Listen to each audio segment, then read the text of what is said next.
I won't name any names, but there was a company that was so salty. They asked me to be on the team, and they sent me it. Oh man, when I told them no, they were like so in their feelings.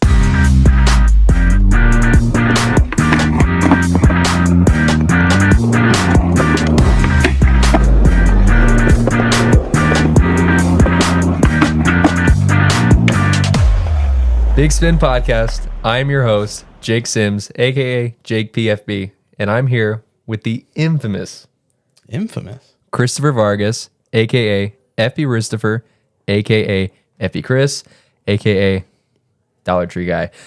Chris is a professional fingerboarder and content creator with hundreds of thousands of followers across all fingerboard media platforms.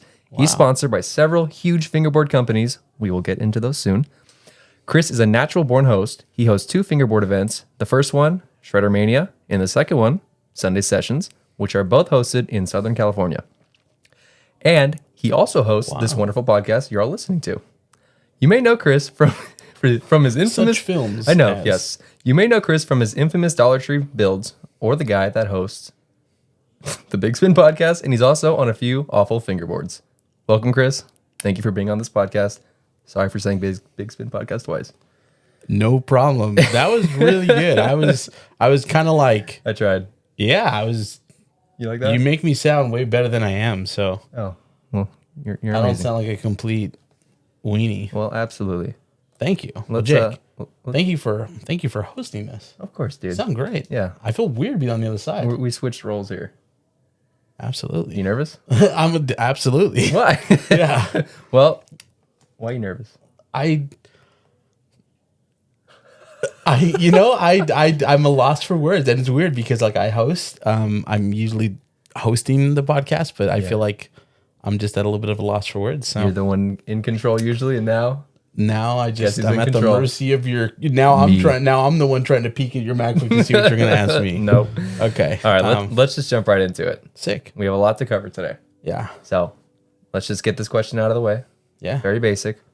From the beginning. Okay. Where are you from? Oh, where am I from? That's a good question. So, I am born and raised. So born in Montebello. If you're familiar. Yeah. Okay. Beverly Hospital. Los Angeles County? Yeah. Los Angeles County. Right on. And I was raised between like the city of like Montebello, Pico Rivera, Whittier, and like slightly pushing into East LA. So those kind of like those 4 cities. Okay. Kind of just like lived in and was babysat in and stuff like that. Okay. Did you move around a lot or were you kind of in a stationary home? That's a good question. You know, when I was younger, and I'll preface this by saying like I'm terrible with time, so I couldn't give you a year, but we definitely moved around a little bit. When I was younger, we moved around a little bit. As I got older, definitely moved around. I think those cities that I mentioned, except for Pico, so we've lived in Montebello, we've lived in like Monterey Park, lived in Whittier for sure, and lived in La Habra, so a bunch of different places. But yeah, it's fair to say we moved around a lot. Okay, right on. Yeah. So growing up in those cities, what was your childhood like? Without, you can get into it as much as you want, but were you into sports, video games, instruments? What did you do for fun? Hobbies. Yeah.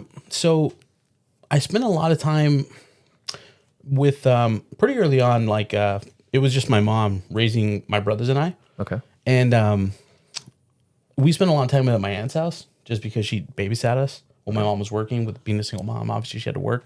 All right. So yeah, we spent a lot of time just hanging out. I did a lot of video games, like Tony Hawk's, like that was real big, like PS1. Okay. My aunt who watched us, my Uncle Joe, he always had like the newest game system, like N64 and PS1. So we spent a lot of time playing video games. I wasn't really too into sports. I was always active when I was younger with cousins and stuff like that, like riding bikes and just randomly like playing basketball, but never really big on sports. I actually did sports in middle school, surprisingly. Okay. But I think that was more just because like I had a bunch of friends that were kind of doing it. Right. So I was like... Was this like a PE activity or did you... No, you had school signups for sports? So I had to try out. I want to say it was 8th grade. I'm terrible with times. But if I'm not mistaken, it was 8th grade and I tried out and I made the team. And oh man, the jocks in the chat are gonna hate me for this, but I was the guy who stood to the right of the center. Right of the center. Yeah, there was like the center who like hiked the ball. And we're talking football. Right. Yeah. Oh, sorry. Okay, yeah. So I tried out for the football I was team. like, is this soccer? What are we doing? It was flag football. Yeah, sorry. It was flag football. In middle school. In middle school. Tried out, had no idea what I was doing. But in middle school, I was pretty fast. I was a lot more fuller than I am now. Yeah. And no, I was the dude to the right of the center. So the guy who hiked the ball. Okay. I just knew that I had to block the people running towards me so the quarterback could throw the ball. But that's about as far as I knew about football. Okay. Well, right on. So that's 8th grade? Yeah. Awesome. After school activities, were you skateboarding, or were you, when you weren't in that sport or playing video games, was there anything else that we should cover on? Yeah. So it was pretty much around that time that I really got into skateboarding. Okay. So I'm trying to think when. It might have been 6th grade, maybe 5th grade, but my mom had come home from the swamp meet. I believe she went to the swamp meet over in Santa Fe Springs, and she had come home with a big yellow sign. Yeah. Santa Fe Springs swap meet. Oh yeah. Yeah. That's infamous on the 5 freeway if you've seen that. Oh yeah. Shout out my mom. So she came home, and I remember that and at this time we were already kind of like dabbling in the like Tony Hawk games. Oh, okay. Because that kind of came first, and so we always like skating and stuff like that, but it wasn't until those games that we really started learning about like Tony Hawk and like different pros and stuff. Okay. And then my mom kind of saw that we were getting into that, so she had come home from the swap meet with two. It's like old school boards, like the fishtail with like the grip on the top, a massive like dragon or something like that in the middle with the grip on the bottom. And it even had like board rails on the side, and even like on the tail, it had like this really thick piece of plastic. Yeah. So we're talking like a bowl. Oh, it was brutal. You're skating a bowl for sure with that one. Yeah. Oh yeah. But it was definitely, it was one of those things where it's like, when we got it, like we just didn't care. It was just sick. You know what I mean? Okay. So like, my brother, I know. I remember I got the red one. My brother Andrew got the black one. And I remember we literally like went outside the next day at my aunt's house, had no idea what we were doing, but we're just like pushing around. And we thought we were just like hot shit with those boards. Just getting the feel for it though. Yeah. All the kids on the corner, they were much older. And so they had like the pro setups. Okay. But we thought we were just like hot shit with those boards. It was so sick. That's awesome. Would you say that Tony Hawk kind of inspired you to want to get a skateboard, or did your mom just show up, was like, I got you a skateboard? No, I think that I think my Uncle Joe playing the Tony Hawk games, and then he kind of introduced us to oddly enough, you might be too young for soaps. Do you remember soaps? I use soap every night. Soap shoes. You remember that? No. Okay. No. So quick little history lesson, right? So as we were getting into skateboarding, my Uncle Joe was kind of introducing us to like the Tony Hawk games and like just random stuff like that. There was a shoe that came out, right? I think your generation was Heelys, right? Heelys, yeah. Okay, so you're a Heelys kid. Before Heelys, it was soaps. So in the middle of the shoe, there was like this hard plastic piece that was kind of curved, and you would run and jump onto a curb and you would grind. That sounds so sick. Dude. You got it after we got watch, there's a whole documentary on it. Yeah. Soap shoes. I had the all black ones. Wow. Dude. No skateboard needed. Yeah, it was sick. So anyway, so as we were getting into skateboarding, we're also getting into soap shoes, right? Okay. And I credit this all to my Uncle Joe. It was just gnarly. Like, so it was like we kind of like just started discovering that all at once. So once my mom bought me soaps, which I had to beg her, right? Because all my friends got soaps. And I remember asking her, and I couldn't even tell you the price when they came out, but like being a single mom and stuff like that, she just couldn't buy like my brother and Andrew, like myself and my brother and myself and my brother's soaps, right? Okay. But I remember I begged her like, please, please, please. And finally she found a way. She surprised us with some soaps. And again, we thought we were hot shit walking around school. Security would like try to make us take the plates off. What? And, yeah, because they didn't want us sliding around, but it was just sick. So we got into all that all together. And my mom, it showed back to the whole skateboard thing. When she showed up with the skateboards, it was totally like within her realm of like stuff she did for us when we were younger. Okay. Because she just kind of saw that we were just like really getting into skateboarding and that kind of thing. And She was very involved with like our friends and stuff. So she saw that our friends all had soaps. And so, yeah, it was pretty sick. Oh, shout out mom. Yeah, shout out my mom. It's a good mom. Absolutely. Not to jump timelines here or anything, but this is something I really want to cover because when I met you, you told me that you were in a band. Yeah. So I want to kind of touch on that. When did you get in the band and what was the process like of getting in a band? Because I feel like that's a lot of people's dream is to be part of a band. And, you know, so just let me hear about that. Okay, sounds good. And you know, it's funny how this kind of ties into skateboarding is, as much as like I never stopped loving skateboarding till this day, I absolutely love skateboarding. Yeah. It's essentially what drives my passion for fingerboarding. But discovering music and discovering being in a band and writing music was probably the ultimate reason why I stopped skateboarding. Okay. I mean, obviously reasons change over time, but when I first, so just to kind of walk you through it. So I started skateboarding, I want to say maybe like, man, I could be wrong on these dates. I already feel like I'm getting them wrong, but maybe like 5th or 6th grade. And just to preface this, that's when I started skateboarding. Like actually my mom bought us those boards I talked about. But as early as like 3 or 4 years old, my brother and I, older brother and I, used to race down the driveway like on our hands and knees. That again might be too old for you, or a little too old for you. But race down the driveways on my uncle's old school penny boards. Okay. I remember I had a penny board. Yeah. Well, okay, you had like a newer one, not the original. Yeah. But no. So he had an orange one. I would call it lightning, and I would hold the tip. Pause. But I would hold the tip of the penny board, and I would kind of like put one knee down and push with the other foot. Yeah. My brother had a blue one, which my uncle had a couple, but he would always pick the blue one. He'd call it Cloud. Which if you know my older brother Michael, it all makes Excuse sense. the voice crack, sorry. Yeah. So it was always lightning and cloud. We'd race up and down the driveway. So skateboarding has always been something that like has been around, especially with my uncles. Right, like my Uncle Gabriel, he was a part of like a Vespa club and the skateboard club growing up. Okay. And he would kind of hang out, which, you know, God rest his soul, but he would tell us stories about hanging out with like Lance Mountain. Yeah. And like a bunch of those guys. Oh, the good, yeah. Yeah. Okay. So I like to believe that those stories are true. Right so on, yeah. Keep believing them. we'll just roll with it. Okay. But yeah, so to go back to the story in regards to music, I want to say, wow. So I skated all the way up until like 5th and 6th grade, all the way up until like 9th or 10th grade.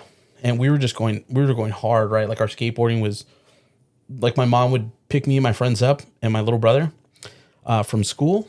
And she would just drive us to like any park we wanted to go to, any high school we wanted to go to. If we heard about a spot or something like that, my mom would just pick us up, drop us off, and be like, "Oh, we'll be back in 2 hours. Like, call me if something happens." And she's like, some me time. Yeah. I mean, it's not like we're dropping off little kids, right? We're right. You know what I mean? Like we're a little older. And so it was just like I had that cool mom, right? Like everyone was like, "Bro, your mom is so cool." Yeah.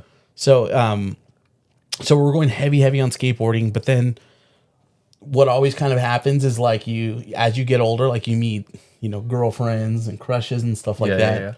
Yeah. So I met a girl. We started dating in like 9th grade. And at this time I was still skating, but I remember she had a guitar and an electric guitar, and she had an amp and everything. So a couple times that I was over her house, like she was just learning how to play guitar. So whenever she would learn something, like just random riffs, she would essentially like teach me, you know?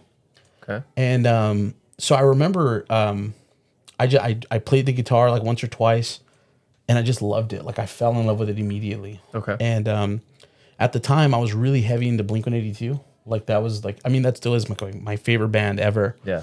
And they have like this really iconic riff from a song called Damn It. Okay. And it's just right. And just like the tone of the guitar and the attack and everything like that, like I was like, I want to play that song. You know what I mean? Okay. You got a goal in mind. Oh yeah. So I remember she let me, because she kind of like stopped doing the whole instrument thing.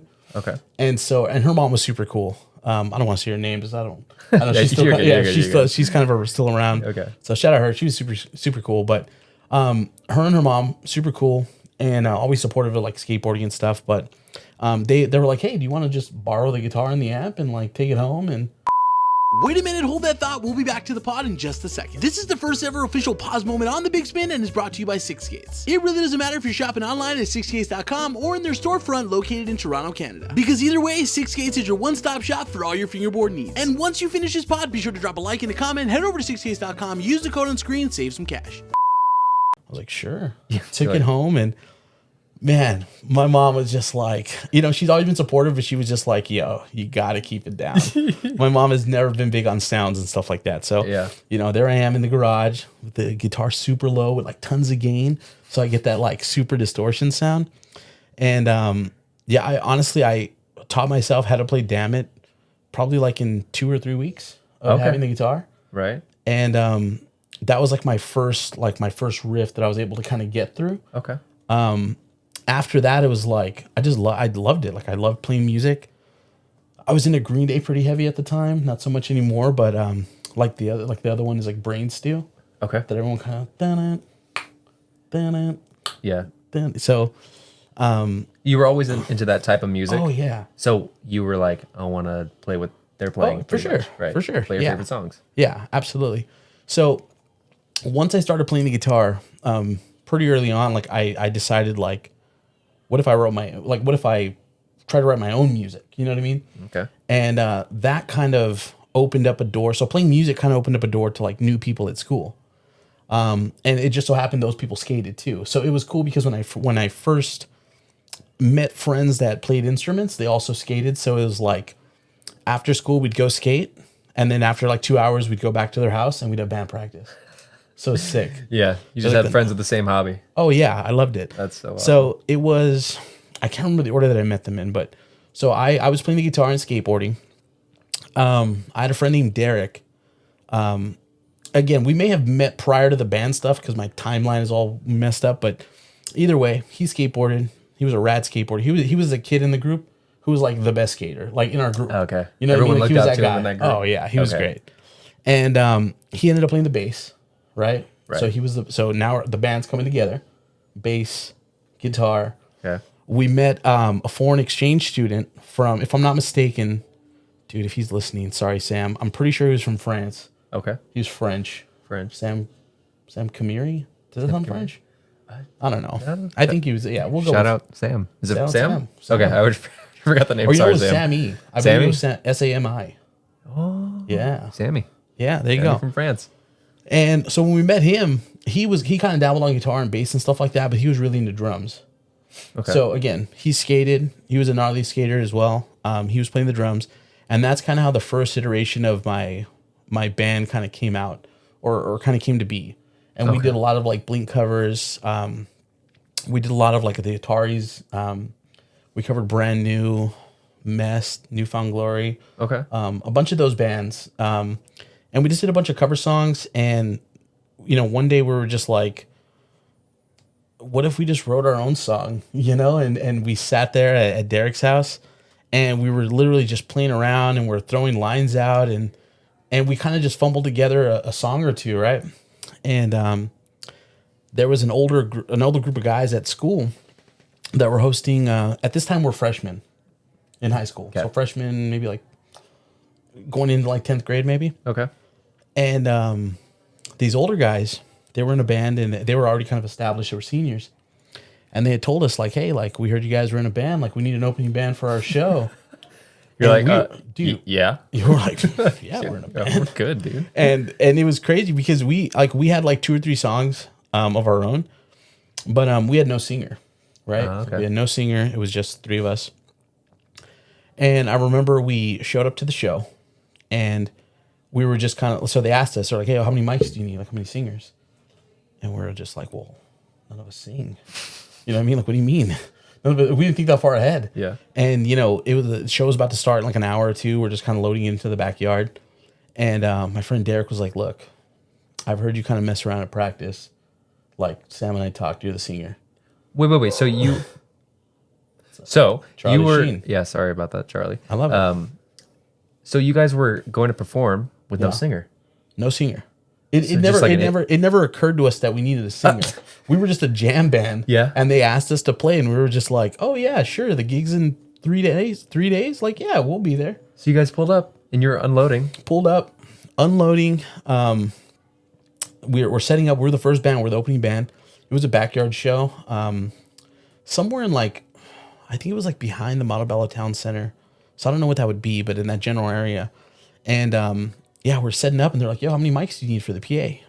And we just like we don't sing like this is an instrumental band. And you know what's funny is the songs that we had, if I'm not mistaken, we had lyrics, but they were just like written for whoever would be our singer. You know what I mean? Okay.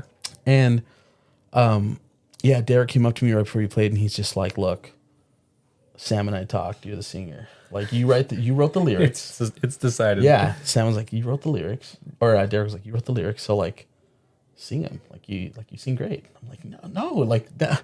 No, I you know." They're just like, "No, you're good. You're good." Man, that night was a turning point, because that's truthfully. So just for some context. In high school, I was a part of vocal ensemble. I don't want to jump too far ahead. Okay, so you had somewhat of experience. Yes. So I don't want to brag, but my freshman year, I had tried out for vocal ensemble, who they only did juniors and seniors. Okay. But I had tried out just on a whim because my brother was a part of choir, and he had told his teacher, like, "Hey, like my brother, he's a tenor. He's really good. They needed guys in the vocal ensemble." And she was like, "Yeah, like I'll hear him. You can try out, you know." I tried out. This might be before your time, but do you know who O-Town is? No. Okay, after this, we're going to have to check out O-Town. They have a song called, I don't know if it's called "'Cause I Want It All," but that's like the chorus. Okay. Anyways, it's like a boy band song. We'll listen to it after. Sure. Okay. My mom was like, "You have to try out with that song." And for my mom, I was like, "Sure, we'll do it." Gotcha. So anyways, showed up, sang that song.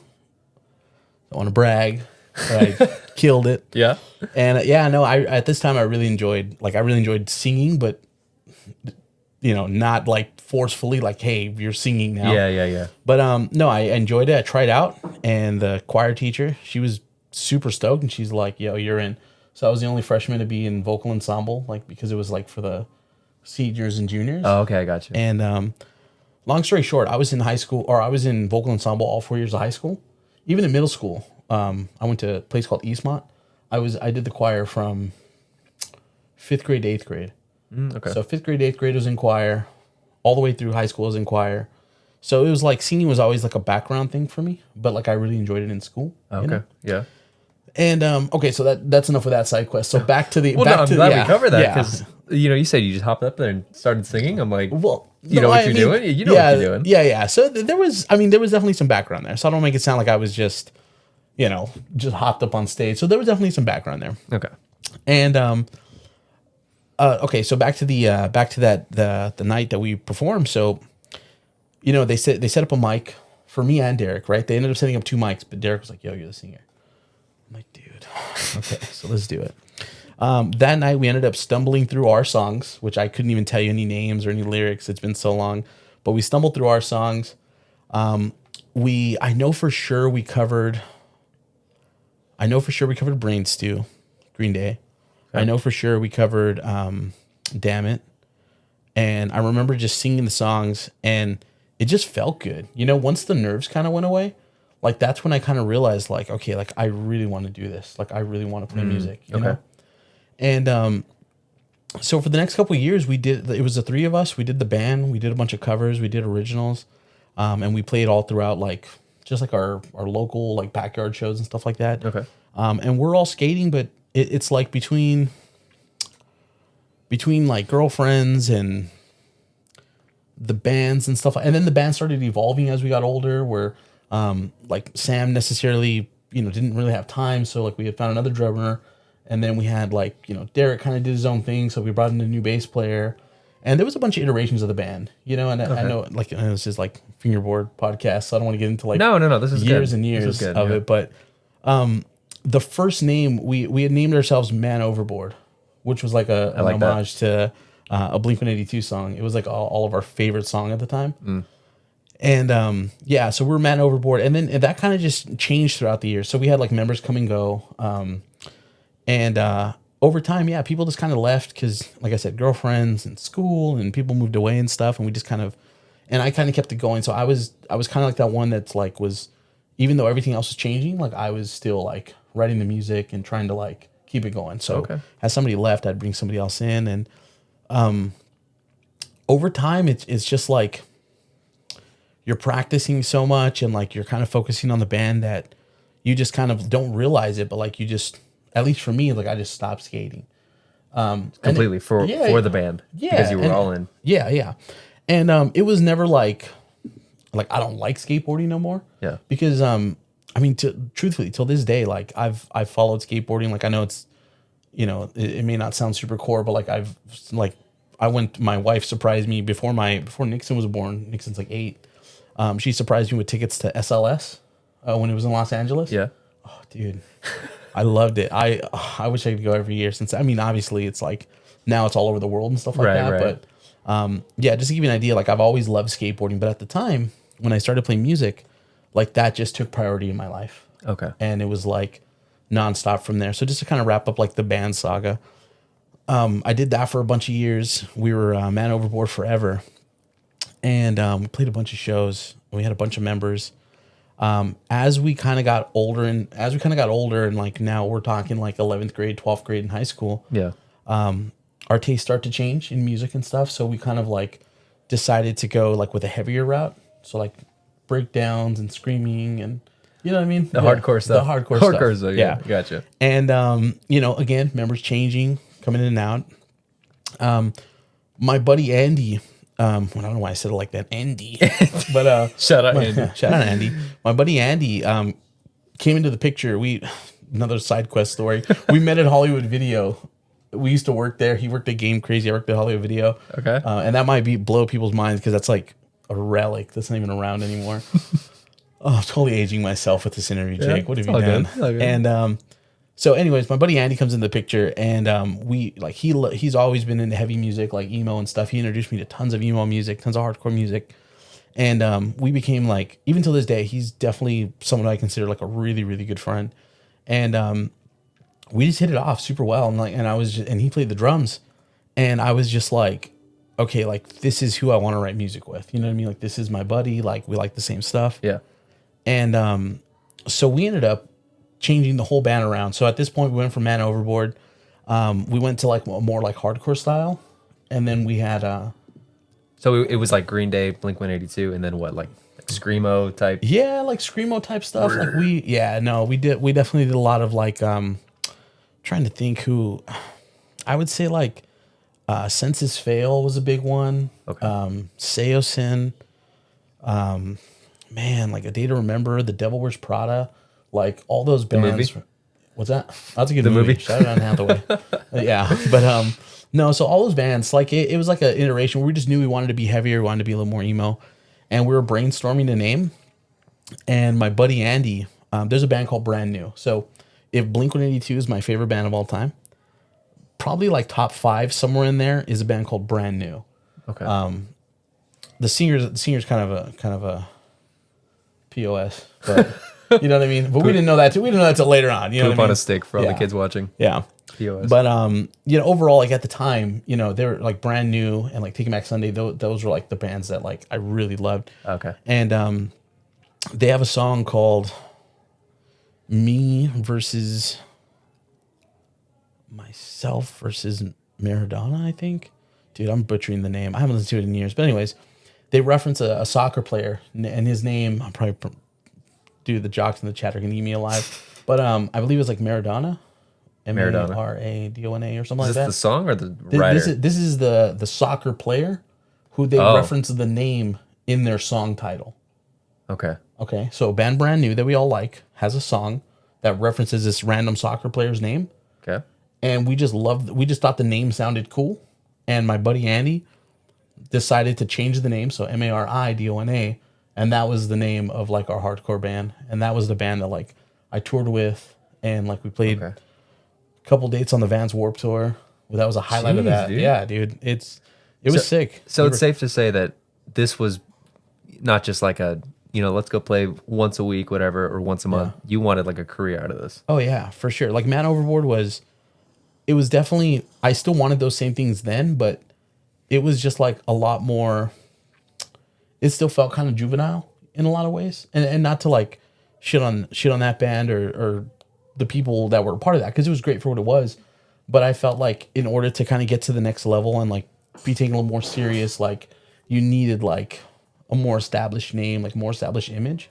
Okay. And that's kind of where we did the whole Maradona thing from.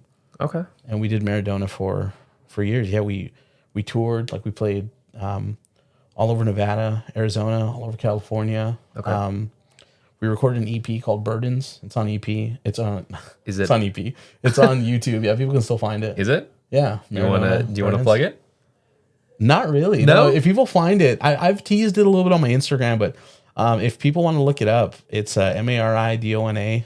Type in, that's the band name, and then you type in Burdens EP, and there's like 5 songs on there. I love it. You were like, I don't want to plug it, and then you just plugged it. Oh yeah, I shouldn't have plugged it. I don't know. Reverse psychology, baby. Yeah, such a jerk. But okay, so you toured and everything. Yeah, it was sick. What is it still active? No, low-key, I kind of wish it was at times, because with the bands and stuff, I don't want to say I did all. I did a majority of the writing, like lyrics, song structures and stuff like that. I can play drums, bass, piano, guitar, like all that stuff, all self-taught. But my main thing was like singing and electric guitar. Okay. And so with Maradona, that's kind of what I was. Like I was like the guitarist and the singer. We had a crazy amount of members, but the strongest lineup would probably be myself playing the guitar, singing. My brother Andrew at the time was playing the other guitar, and he kind of went back and forth. He was like either second guitarist or he was the screamer of the band. So he kind of went back and forth. And then that's oddly enough, that's how I met my wife, through the band, Jolene. Yeah, so we met through the band. She started off as like a promoter, like who kind of booked bands at a venue in the IE. Okay. I think it was called the Nitty Gritty. I could be wrong. Nitty Gritty. Yeah.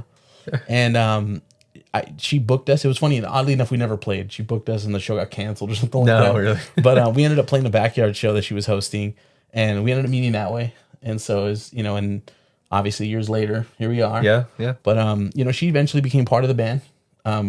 Throughout Man Overboard and Maradona, we always had, and not by like that we said, oh, we have to have a girl bass player, but it just kind of worked out that we always had like, well, aside from Derek, the super early bass player. Shout out Derek. But shout out Derek. But yeah, we always had like girl bass players, girl singers in the band. Like that was a big thing for us. So when Jolene came in the picture, we were on the outs with like another person who was in the band at the time. And shout out Mandy too. She's cool. I don't want to make it sound like that, but yeah, she was great. But so we were kind of on the outs with her, just life stuff. You know what I mean? Yeah, right. And it just worked out. Like Jolene, like sang great. I mean, still does. She sings incredibly well. And she learned she already kind of knew how to play instruments. So teaching her the bass lines was super easy. And what was cool is she kind of had that drive to also like write her own parts. So it kind of took a lot of weight off me, because when Jolene joined the band, it was like all of a sudden I had people that were like really wanting to write music. Yeah. And then my friend, it was all on you before, right? Yeah. And then my friend David joined the band as a second guitarist, and shout out David. And he's an incredible guitarist and songwriter. And so between the three of us, we kind of like really flipped our sound, And that's what we ended up going to Sacramento and recording like a 5-song EP. That's the one that's on YouTube. Yeah. We had a drummer named Ricky, and shout out Ricky. Yeah, shout out Rick. Shout out Turtle. Turtle. The homie Turtle. Turtle. Yeah, we called him Turtle. Okay. And but anyways, just to wrap up the band stuff, that's how the band started and kind of went through, and we did a lot of cool stuff. We did a lot of cool touring, a lot of cool songs. Those songs still live on YouTube. We'll have to check those out after. Yeah, I would love to hear them. Yeah, we gotta check them out. I would love to do music again, but more maybe like in a producer role. Like if there was like a hardcore band out there that like wanted me to write a couple breakdowns for them, I definitely can. Yeah, heck yeah. Hey, if anybody's listening, I still have unreleased like really heavy Maradona songs. Yeah, yeah, I'll show you after. Gotta play them, release them. Yeah, maybe. You need to hear it. Maybe. If you don't have a song for an edit, write your own. I know. Write your own. We'll see. All right. So that's the band. Yeah. Let's talk about Andy. Yeah. Let's talk about Andy. You told me a while when I first met you. Yeah. that this was the guy that got you into fingerboarding. Oh yeah. So let's talk about the history of that. Okay. When was your first experience with a fingerboard? Wow. Okay. So, a lot like everyone else who I've talked to, my first experience with a fingerboard was a tech deck. Tech deck, okay. Yeah. I believe it was the Tony Hawk 2 game where tech deck started getting real heavy into like promoting the game. Like they may have done it for the first one. I could be wrong on that, but for sure when I noticed tech deck, it was when Tony Hawk 2 came out, because you could get like the game graphics on a tech deck. And I remember I walked into, I think it was a Kmart, and bought like a Bucky Lassick board. And it just blew my mind. But having said that, my first experience with tech decks was like, I would buy them and have a bunch of them, but I'd never realized that you can do tricks on them. I didn't realize that that's what they were for. No.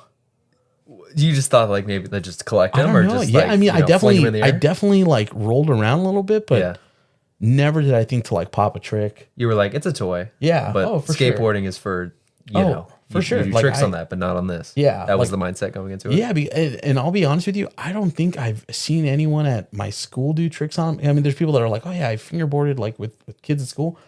Everyone at my school just traded them. You know what I mean? Like I don't remember. I could be wrong, but I just remember everyone trading them. Like you'd show up at lunch and you'd be like, here's what I got. You know what I mean? Yeah. And everyone's like, oh, trade this or trade that.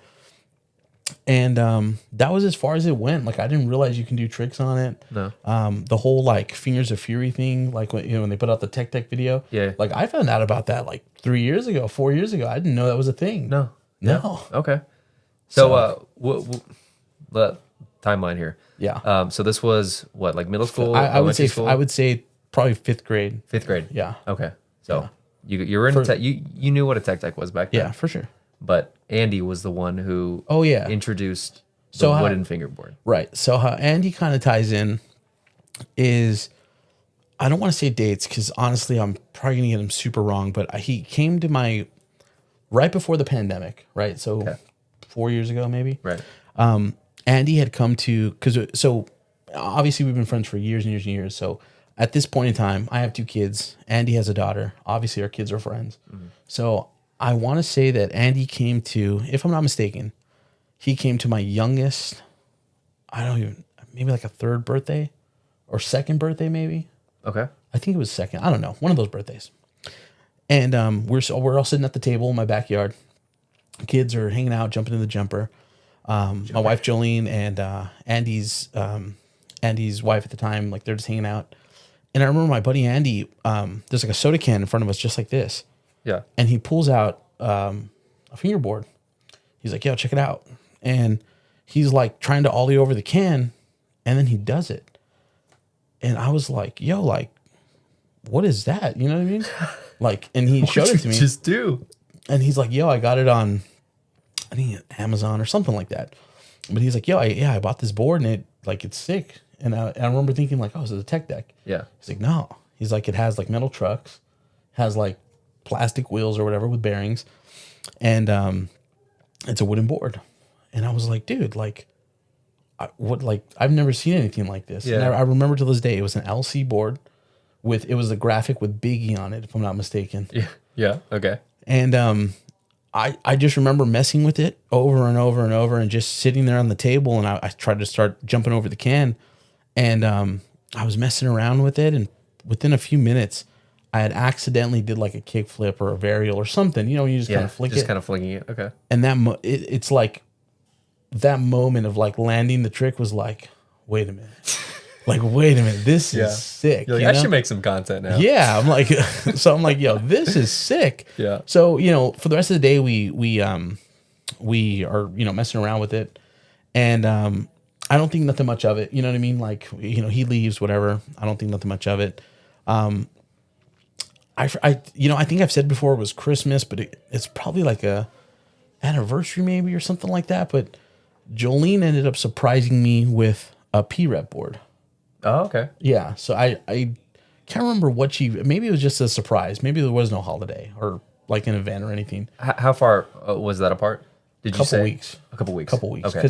Sorry, I remember I I had the experience with Andy, and then it was like I think she had noticed, and again, like she's always been supportive of like my skateboarding and stuff. Well, not so much my skateboarding, but like taking me to SLS and the skate games and all that stuff. You know what I mean? So she's always known that I've been into stuff like that. So, I think she went online and she ordered me a P-Rep board, and I remember to this day, first one I got, it was like a red one. It was just red. It was P-Rep.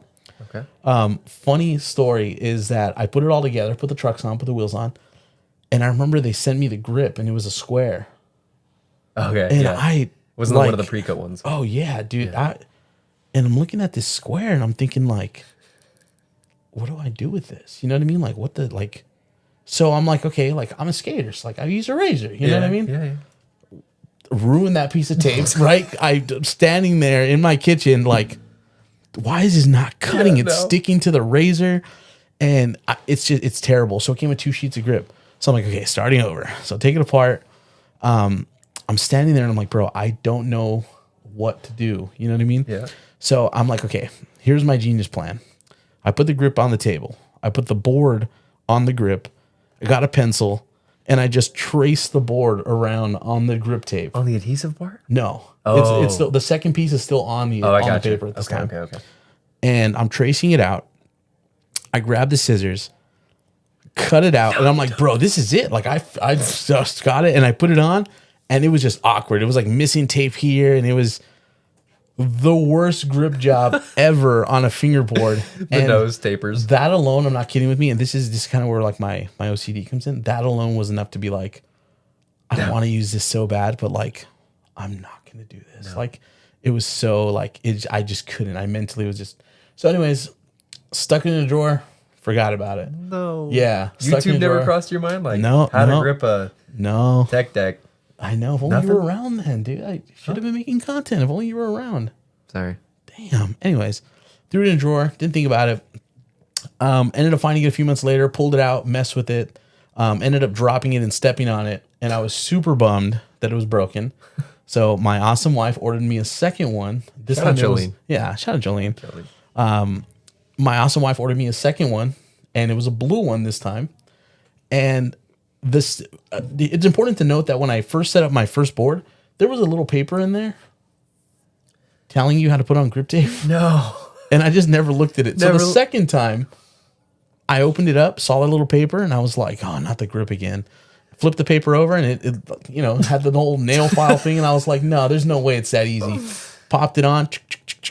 It was like satisfying, dude. What is this? It's so satisfying. And that's really how it was. That second like fingerboard that my wife had got me that I was like, this is incredible. Yeah, like this is it. You know what I mean? Okay. And I just started going ham.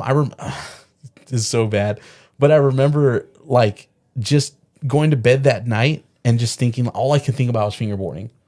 Really? I was just so stoked. And this is, I don't want to jump too far ahead of where you're going with this interview, but I remember that night after playing with my fingerboard. Yeah, pause.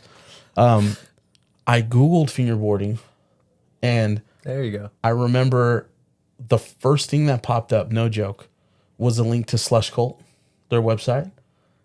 And I remember going to Slushcult's website and seeing all like not just the fingerboard stuff that they had, but like the merch and everything. And at the since high school, I've been wearing the same like black and white Vans, black jeans, black t-shirt. Yeah. I don't really wear colors, don't really wear designs, you know. So we dress kind of similar. Yeah, I mean, black on black, Sharky shoes. Don't tie me in with the little shorts. You need to hop on the shorts. No, I'm not hopping on the shorts. You need a tan on those legs. No, I've seen them. Your legs are too tan. You're good. I was a pool guy. Sorry, you were a pool guy. That's not my interview. I like that. We should have covered that. Okay, so Slushcult. So yeah, first thing that popped up was Slushcult. I remember going to their website and just loving the designs, just loving everything about it. Like when I went to the fingerboard section, I was blown away with the prices, right? Because it was like, my wife just bought a complete for like $12. Yeah, and here I am on a site, and it's like how much? 3-4 times the amount, and I didn't understand it. I was like, why? Yeah. You know what I mean? And that was my first experience with fingerboarding online. And I remember through clicking around, I ended up on an eBay page for a pair of Blackriver trucks. and seeing them that they were like $65. You're like, and I've talked about this at Fingerboard Con. I remember thinking to myself, like, I will never pay $65 for a pair of fingerboard trucks. shout out Blackriver. Yeah, shout out Blackriver, shout out Ollie. Yeah. But Ollie, you know, you're the best. I was that kid in the comments who's like, you can buy a real set of skateboard trucks for $65. Like, One of those guys? Yeah, oh, for sure. But yeah, that's kind of how the whole Andy ties in to Jolene buying me the boards to kind of that first night of Googling fingerboarding. But yeah, it was Slushcult and it was Blackriver were my first two like on the internet. Yeah. Okay. I like that little sound effect. I like that. Yeah, Thank you. That's good. Okay. Well, so fingerboarding, skateboarding. Yeah. You have experience with skateboarding, so I can ask you this question. And I've heard you say this several times, pretty much in every interview. Okay.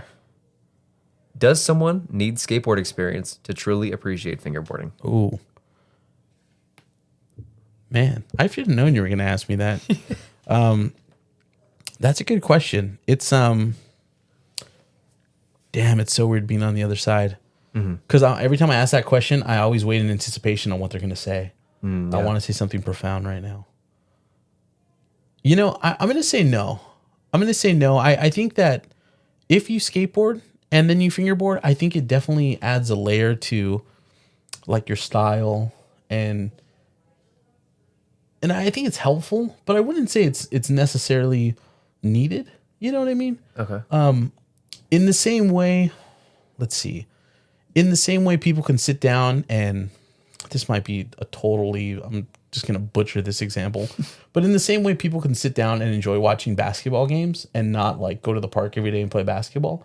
Like, I feel like in that aspect, if that kind of makes sense, like, No, I got you. You know what I mean? Like, you can fingerboard and not have skateboarded. You know, it may take you longer to kind of learn the tricks, or it may kind of take you longer to understand what's going on. Because I think when you come from a skating background, you kind of understand like tray flip is like a scoop and a flick. You know what I mean? There's some similarities to it. Yeah. So when you understand it on a skateboard, it's easier in my mind to like translate it to your fingers because you kind of know flick here, pressure here, and so I think if you skateboard it helps, but I don't think it's needed. Okay.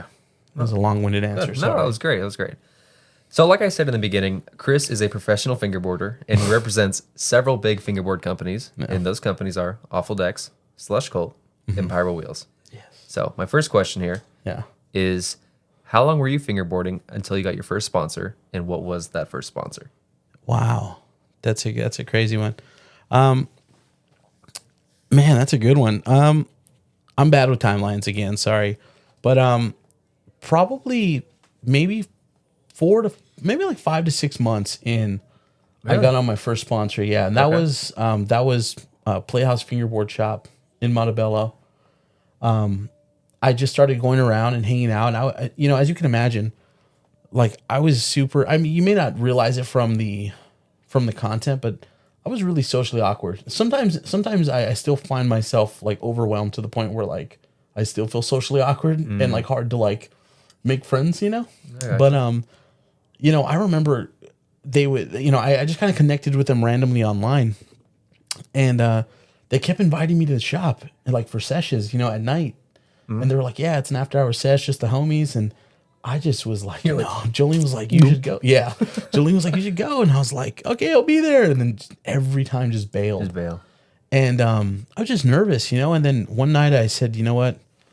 I'm going. You know what I mean? Okay. I'm going. Because at this time, when I went, the only other experience I had with a fingerboard event or like fingerboarding in public was one time at Slushcult. Okay. Yeah. One of the shop sessions, or just like on the weekend? This is like super early. I would say maybe right before shop sessions started. Okay. So we can maybe get back to that story after. Okay. Yeah. But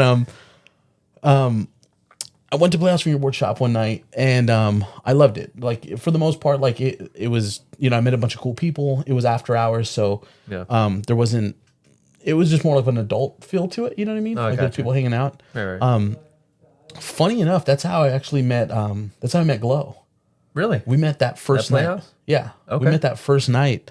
And we hit it off, you know. I mean, I've like from that night even till now, I say it all the time, but I think Glow's like one of my favorite fingerboarders style wise. Okay. Because he just has such like a cool, like low profile way that he fingerboards. You know what I mean? Yeah. And yeah, we met that night.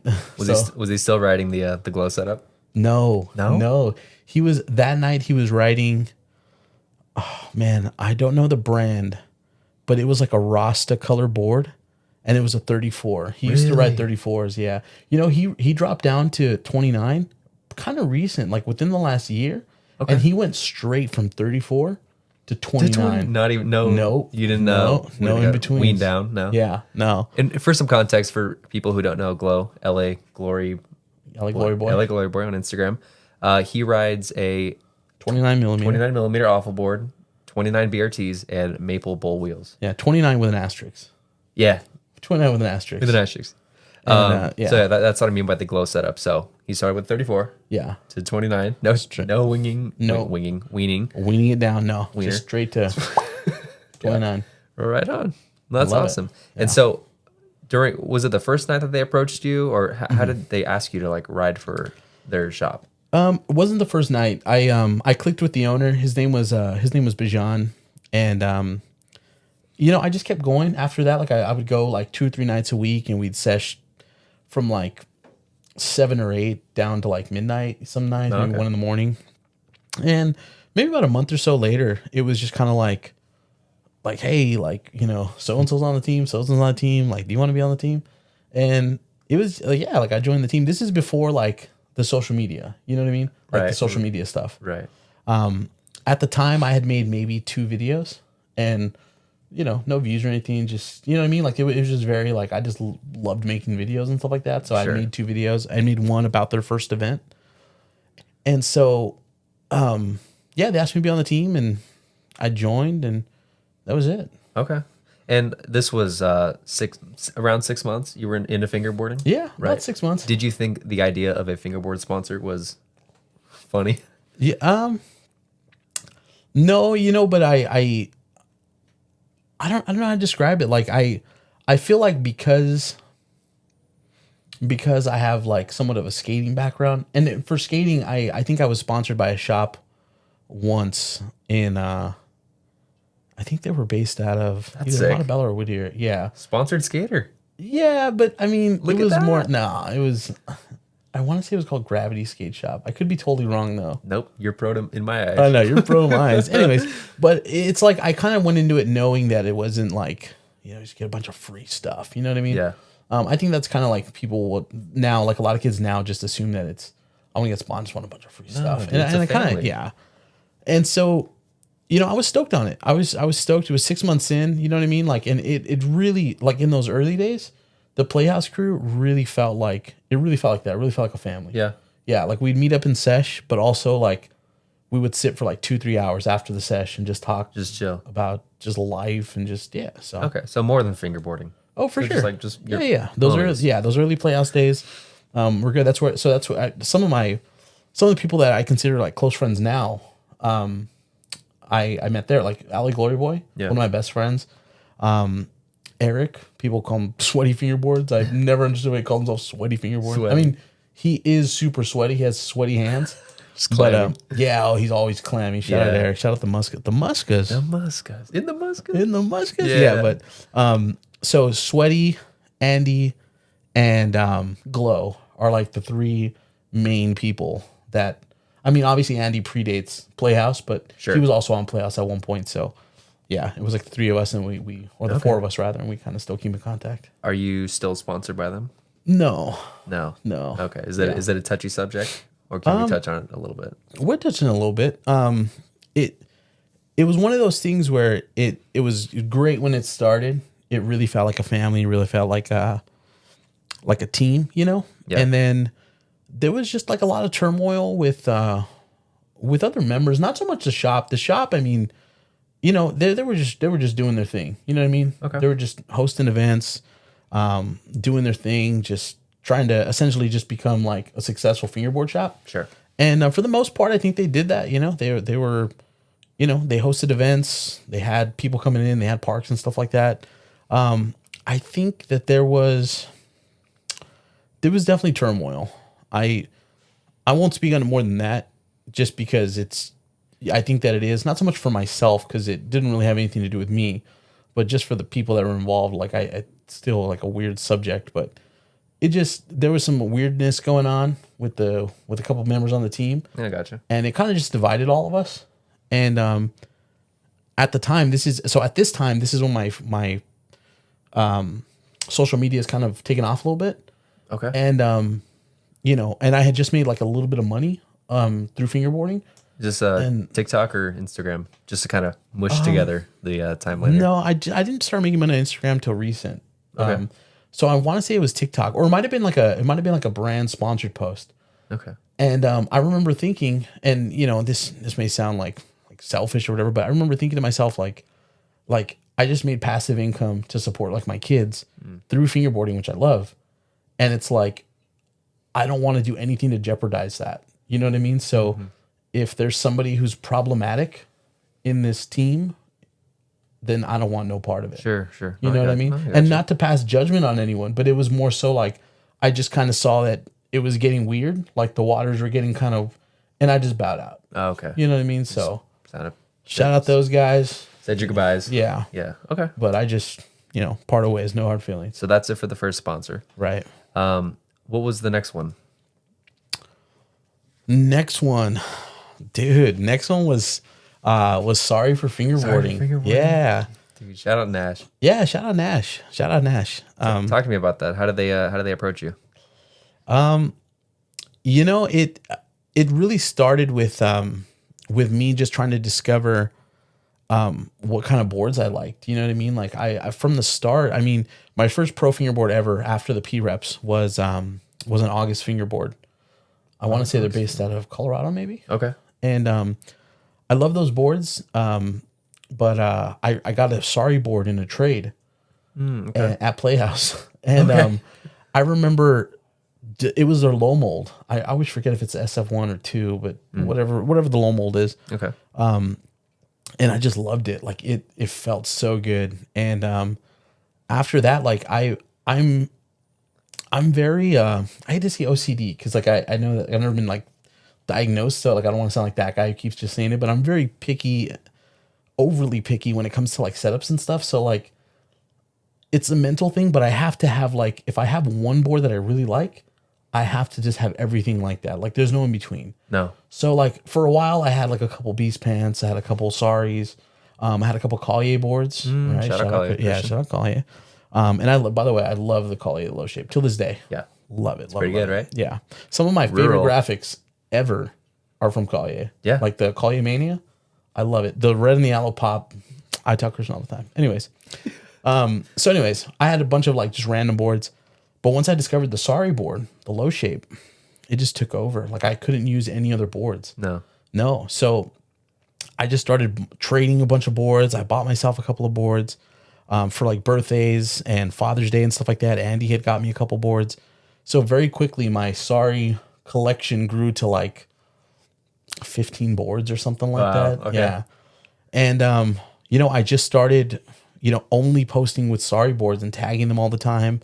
I did this thing where like they had a sticker sheet with a little black TV, or like it was like a little black sticker, and it had a white TV. Okay. And what I did is I started putting those on my grip tape. And I remember that was probably the first time that I think they shared me and that they kind of noticed me, if I'm not mistaken. Okay. And it felt so sick. Like, you're like, yeah, because I'm not saying I invented putting a damn sticker on the grip tape, but at the time, like, I didn't see anyone else doing it. No, yeah. I still don't really see that voice crack. Yeah. I still don't really see the, a sticker on the grip tape. Yeah. But it was that little TV one that you put on there? Yeah. So, what, like right in the middle on the nose tail? No, like, so right where like my finger would essentially flick off the board. Like for a kickflip? Yeah. Right there? Yeah. So almost tight. Like, have you seen Grizzly Grip, right? Where it has a little teddy bear? Little bear? I kind of thought like, okay, this looks sick. And so like in clips, and when you slow-mo on the board of flip, you see like the little TV on the grip. Yeah. And I got so many comments. And I remember when I first met Clay, one of the first times, so Clay from Slush, one of the first times we hung out, he had asked me about that.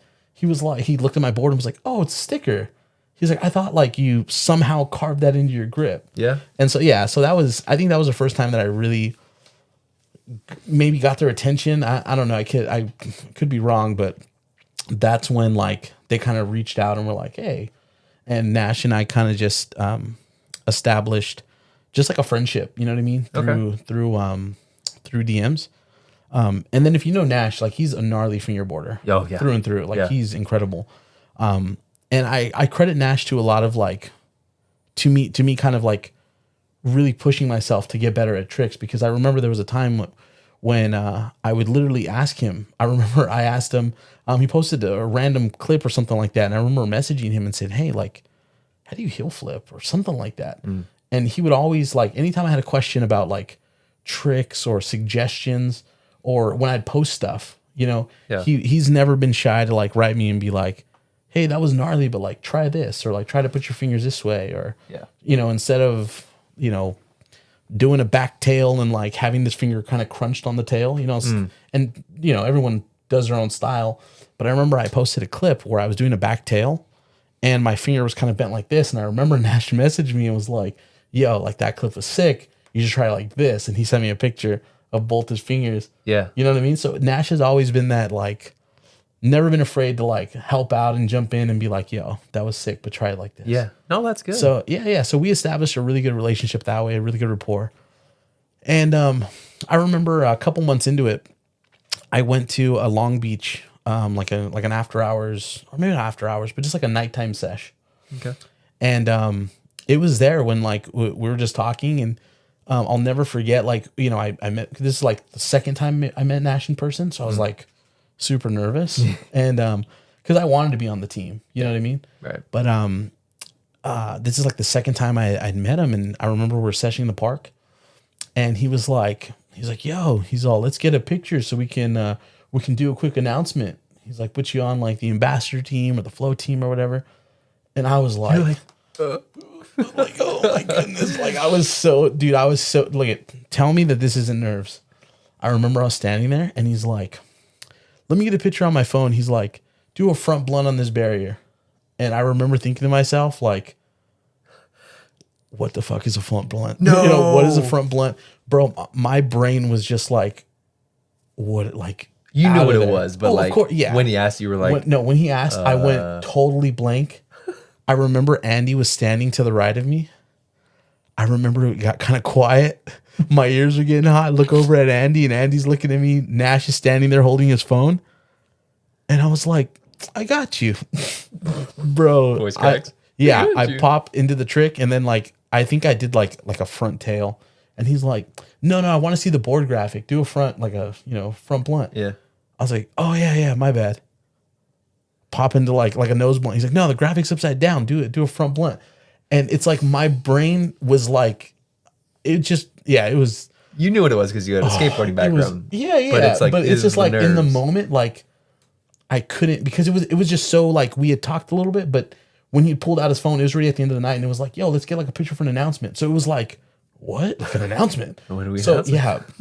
So sure enough, like took me maybe like 10 tries. Yeah. Because believe it or not, like you'd probably agree with this, but like flipping into a front blunt is way easier than just doing a front blunt. Oh, for sure. You know? For sure. So it took me a couple tries, but eventually, like once my nerves kind of went away, I was like, all right, cool. So I did the front blunt, and then he's like, okay, do it again, but like when you lock in, he's like, slide just a little slower so I can get the action shot. I was like, all right, sick. Yeah. So bam, did it, and he was like, looked at his phone, he's like, all right, got it.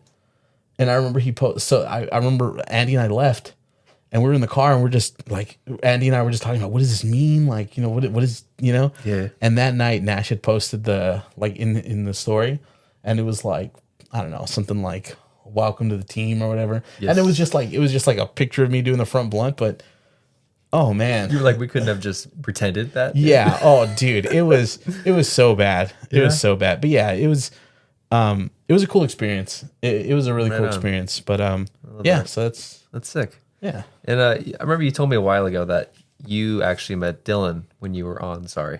Is that true? Or did I dream that? Did I dream that? No. So we met, but we never became like, I don't know how to describe it. Like we never became fully acquainted until after we had both left Sorry. So like but you both we were in the same circle. Okay. And like we knew of each other, and I definitely have probably dapped him up before at like a session or something like that. Okay. but like as close as we are now that didn't happen until after we were both off Sorry. But you were teammates at the same time. Yeah. I gotcha. Yeah. Okay, so not to jump ahead or anything, but so you left Sorry.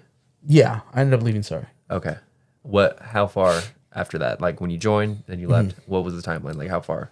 Yeah, so I joined Sorry in October. Okay. Don't want to say a year because I have no idea. Joined Sorry in October. I had left Sorry. I made the decision to leave Sorry in February. It just kind of went weird, so we just parted ways. You know? Right. And I left in February.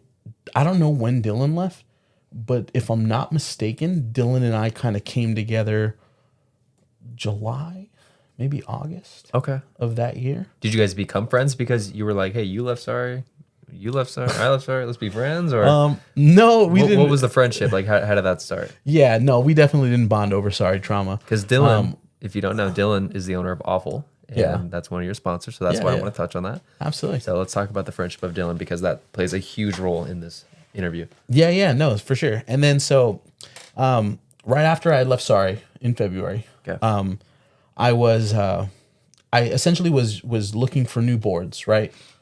Because at the time shout out Nash, right? First off, shout out Nash. Shout out Sorry. I'm grateful for, the time that I was on the team and, whatever.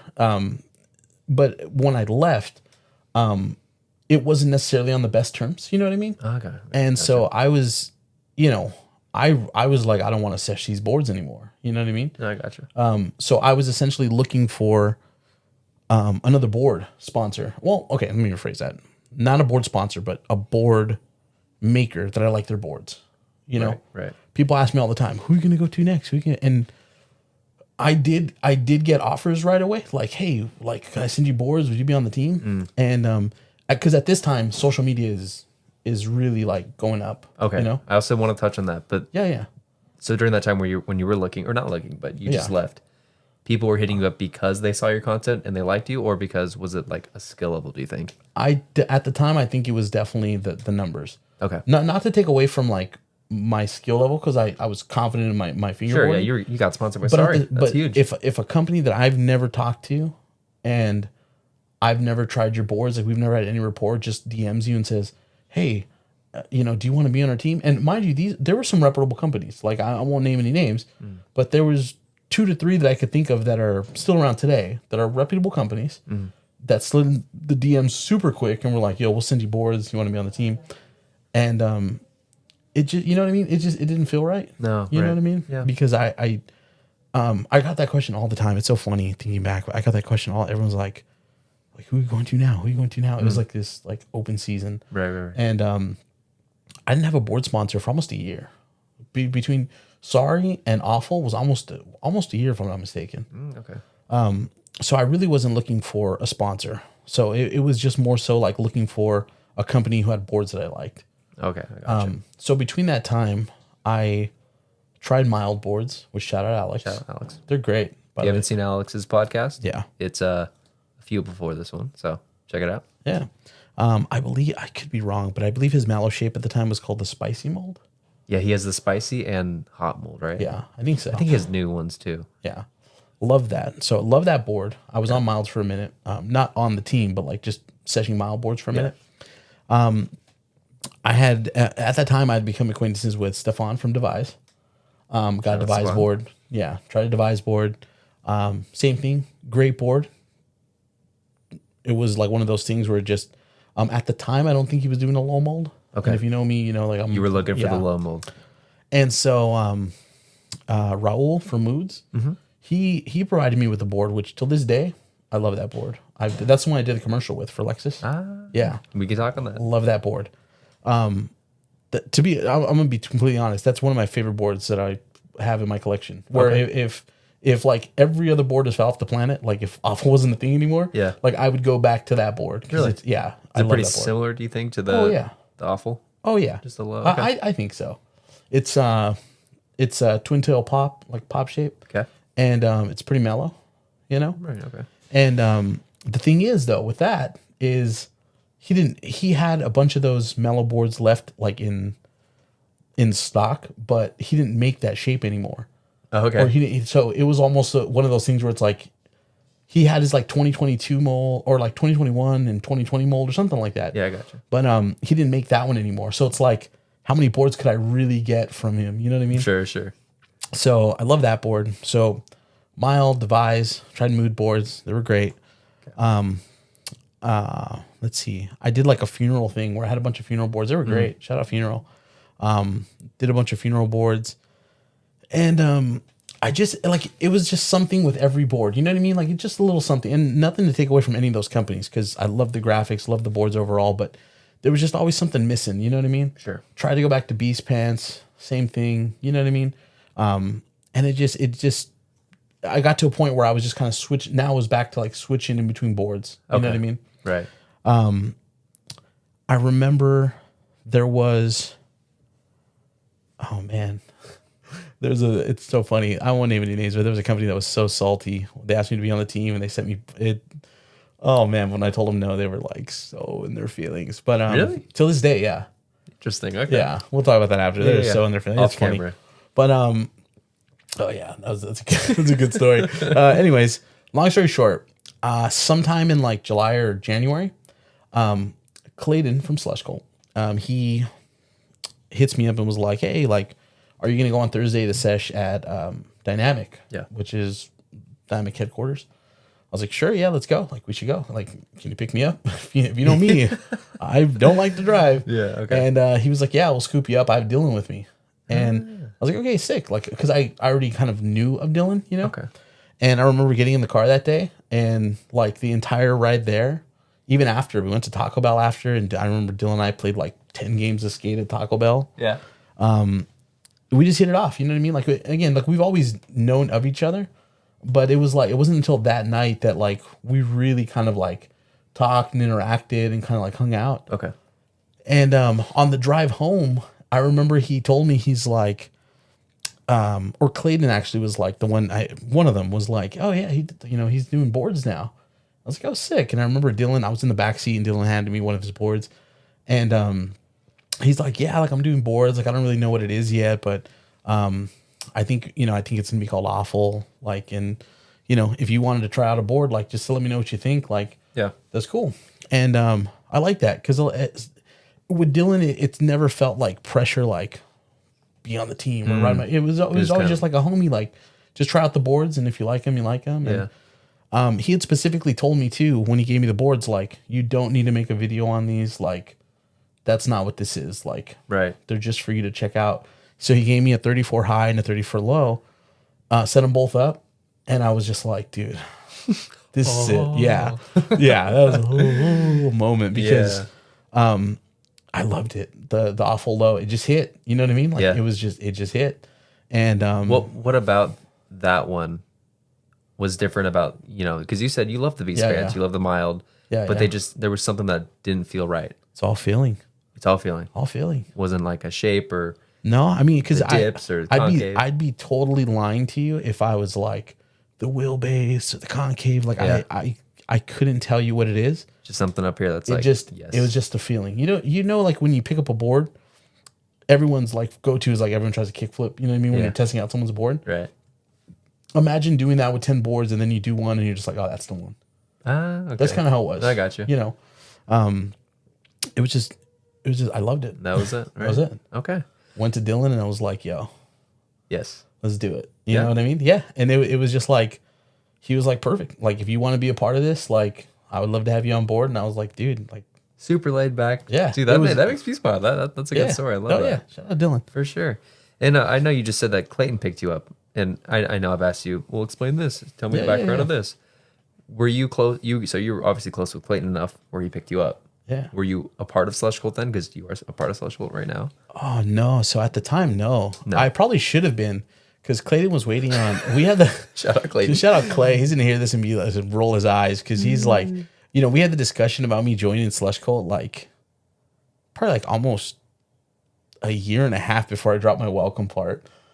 Oh. Yeah, it was maybe that's too long, maybe a year, but okay, definitely it was, because with clay, it's a funny story because my first experience with fingerboarding is Googling and finding Slushcult and Blackriver. Sure.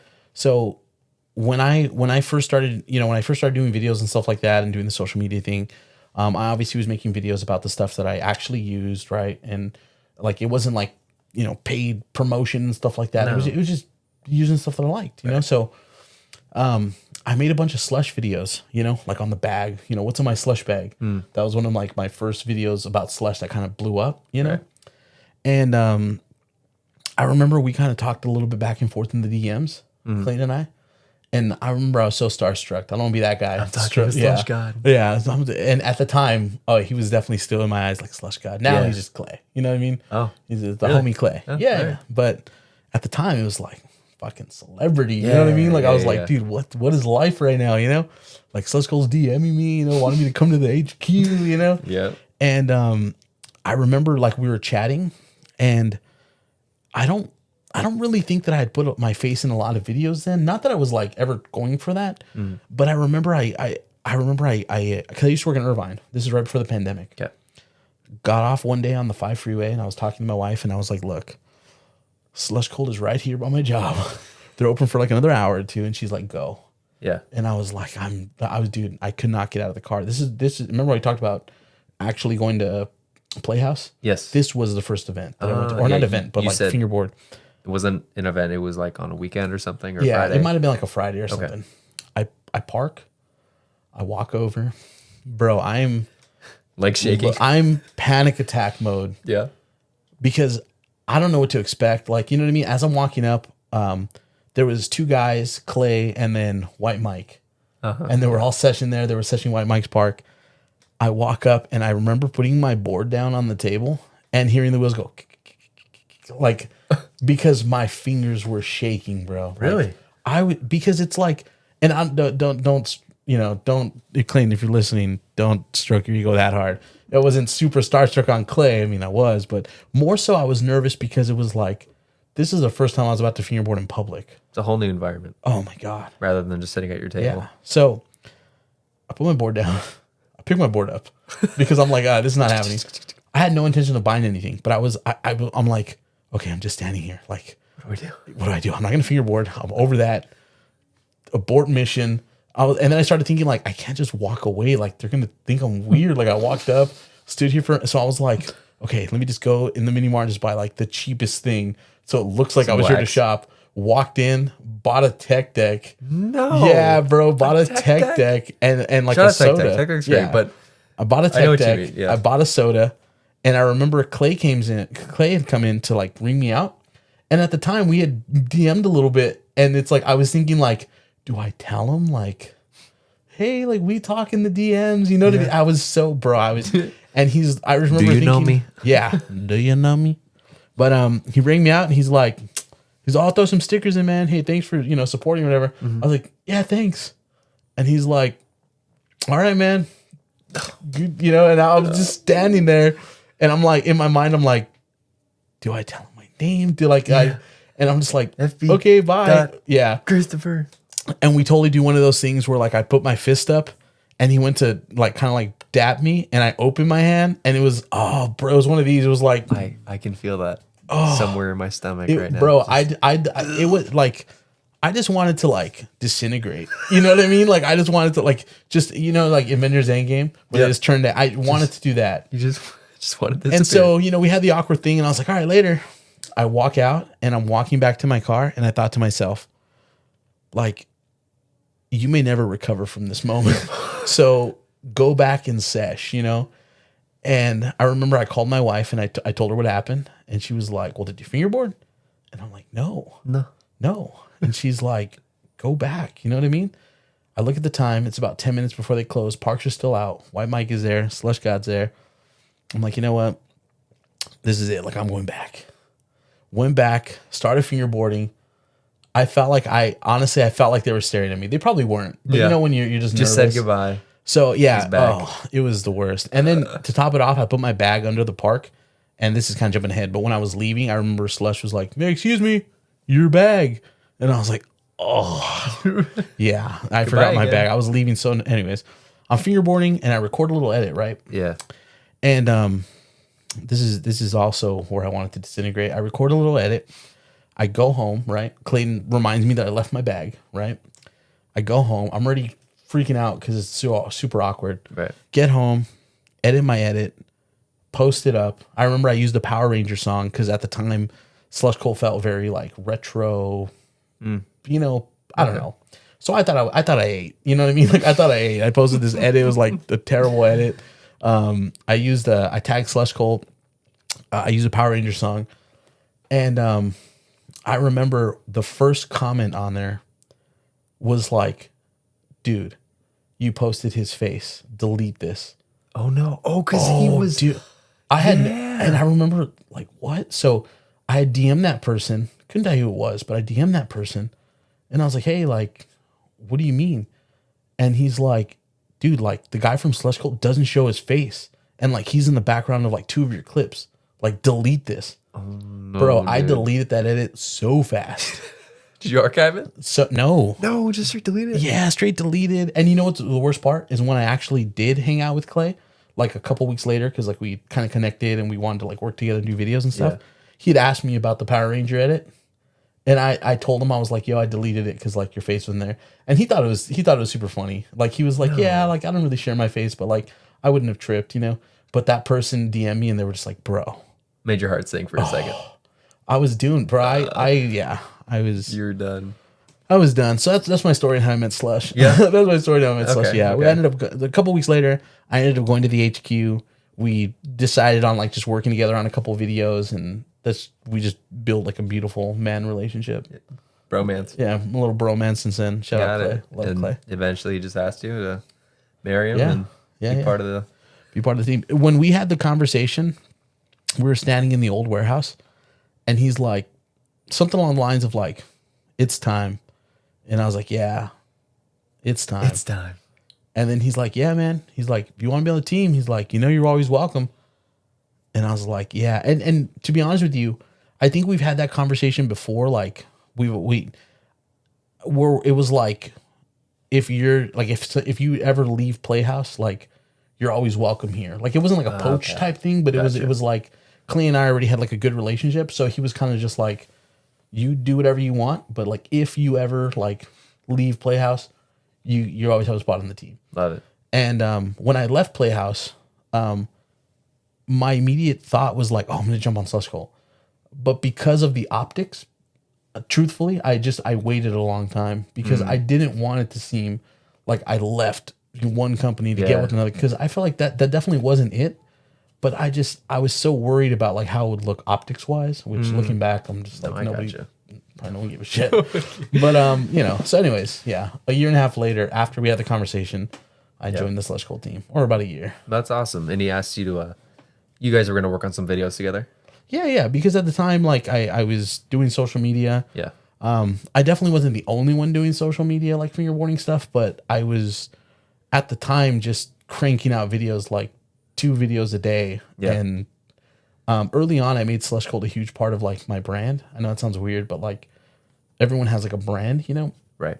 And I did that before I even knew Clay, because I love the stuff. The messaging behind Slushcult has always resonated with me super sick. Yeah. And I've always felt like, even when I wasn't on the team and when I didn't know Clay, oddly enough, I always felt like a part of the team or a part of the Slush family, if that makes sense. Yeah. So, but yeah, I made them part of my brand early on, even with the secret tape. I was on the secret tape for a while, but I kind of fell through. Okay. Yeah. Do you want to touch on that at all, or? No, we ended it on good terms because I was very straightforward with him. Okay. I let him know like I love the secret tape, right? Like I love the brand or whatever. Glow was on the secret tape. I think he still is. Yeah. But I let him know that like Clay and I wanted to work together on essentially the launch of that tape. Like Clay came to me and was saying like, "Hey, like, you know, I'm launching a bunch of new products, yada yada." And I was the one who kind of told Clay like, "Hey, like, I love this stuff. Like I tried that tape, I loved it." And I was like, "Yo, like, we should launch this together." And Clay was like, "Yo, if you want to be a part of it, it's on you." I reached out to the secret tape and just was very straight with him. And shout out Matt, because he's always been great with me. But I just told him, I said, "Hey, like me and my buddy Clayton, like we really want to launch this together." You know what I mean? And yeah, it was no hard feelings to this day. Shout out secret tape. Right on. Okay. Yeah. So saying, I was gonna transition out of the sponsors. Yeah. But is there any more we should cover on? I know you're on pyro. Yeah. Is there any more, within your whole fingerboard journey?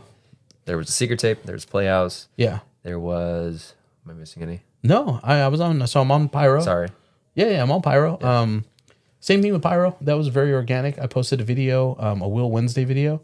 Okay. They reached out. They loved the video. They sent me like 3 or 4 packs of wheels.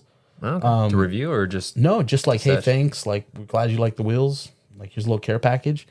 And almost a year to the date later, after having like a couple talks and stuff, yeah, I posted my welcome to pyro. Yeah, right on. Yeah, that's awesome. Super sick. I was never on LC boards, but it's one of those things that's kind of like tied real close to me. Because I did I forget what we called it, but we did like a guest board pretty much. Okay. Like first time my name has ever been on a fingerboard was on an LC board.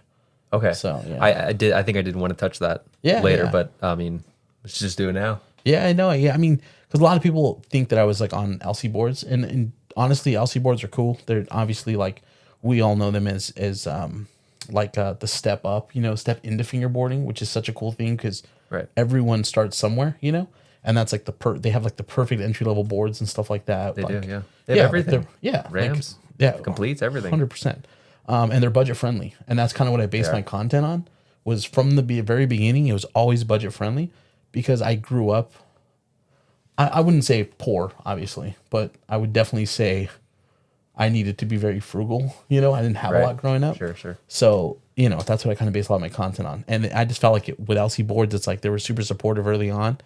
And when they kind of approached me to say like, hey, we should maybe do something together. Okay. I was like, let's do a guest board, and that's how But Does It Shred? But Does It Shred? Yeah, But Does It Shred board was born. So I love it. And those aren't available anymore, are they? No. That was a limited time We did a limited run. I only actually have one. Yeah. I kept telling myself I'm not going to give away too many because he had sent me at one time for myself like 10 boards, and I gave one to my mom.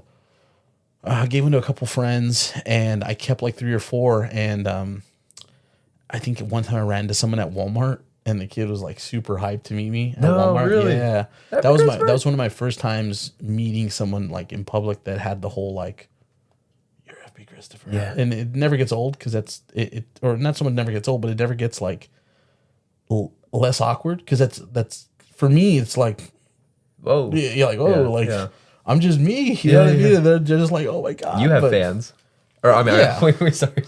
You have people you have people you look up to.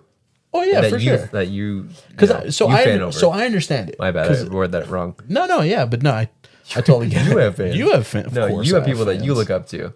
No, so I get it, right? Because before I was homies with Clay, that's how it was. Like I was like, I'm talking to Slushcult. You know what I mean?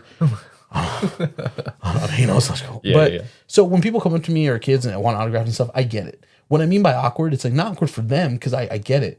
But for me, I just kind of see myself as like, just me, like someone's dad. Someone's dad. Someone's dad. But it's cool. But yeah, so I gave away a bunch of those boards. I only have one left, but I like the relationship that I have with LC boards. Shout out LC boards. Yeah, shout out LC boards. They've always been super supportive, and he's never asked for anything in return. No. Mm-hmm. Yeah, I've done a bunch of videos for him, and there's a bunch of companies that will straight up ask like, if I send you a board, can you make me a video? Yeah.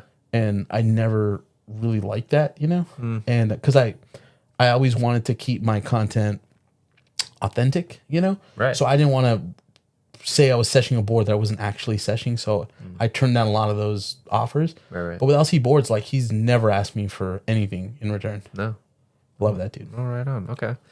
Well, being a fingerboard content creator, do you have any people that you looked up to when you first started? Other fingerboard influencers or skater influencers or? Yeah, a lot of skateboard influencers. Just to name a few, to not get too much into it, but I went through a heavy phase of like watching like a lot of vloggers. Like my guilty pleasure is like I was a Jake Pauler. Jake Peer? And I was part of the low gang. Jake PF Yeah. Yeah, I was a Jake Pauler. I was part of the low gang. Yeah. When they were both daily vlogging. Maverick gang. Yeah. Oh yeah. Shout out Kong. Love R.I.P. But I watched a bunch of their vlogs. John, more so into like skateboarding. I love John Heel. I love his vlogs. You know what I mean? And yeah, just, connecting with him. It's a whole random story, but I was able to connect with him a couple years ago, and he was a super sweet dude. Garrett Jenner, I've always watched his vlogs. Had him on the pod. That was super sick. That was another one who was like, I'm interviewing Garrett Jenner. I was sitting there recording. I'm like, where are Garrett Jenner right now? When he was giving us the tour of his house, I'm like, I wasn't there. Bro, for that. it was like, you don't have to. Oh, you weren't there for that. I was still driving. You were still driving. It was very far from my house. Dude, he like invited Jolene and I in. He's like, yeah, this is my office. And I'm like, bro, you don't have to do this. Like, you're Garrett Jenner. But no, but shout out Garrett. He was super cool. Yeah, like Lamont Holt, Sharni Rod, like a bunch of those dudes who skated. Like I was just really into like their vlogging. Luis Mora, he does Erased. I watched all their daily. That's kind of like what inspired me to kind of eventually vlog. You know what I mean? Oh, okay. Yeah. What about the short form content? Did you have any that? Because I think you told me a while ago. Was it your wife that kind of influenced you? Like, hey, you should try this out. Yeah. So I wouldn't say that I had any fingerboard or skateboarder influences for short form content, but definitely the short version of how I kind of started doing short form content.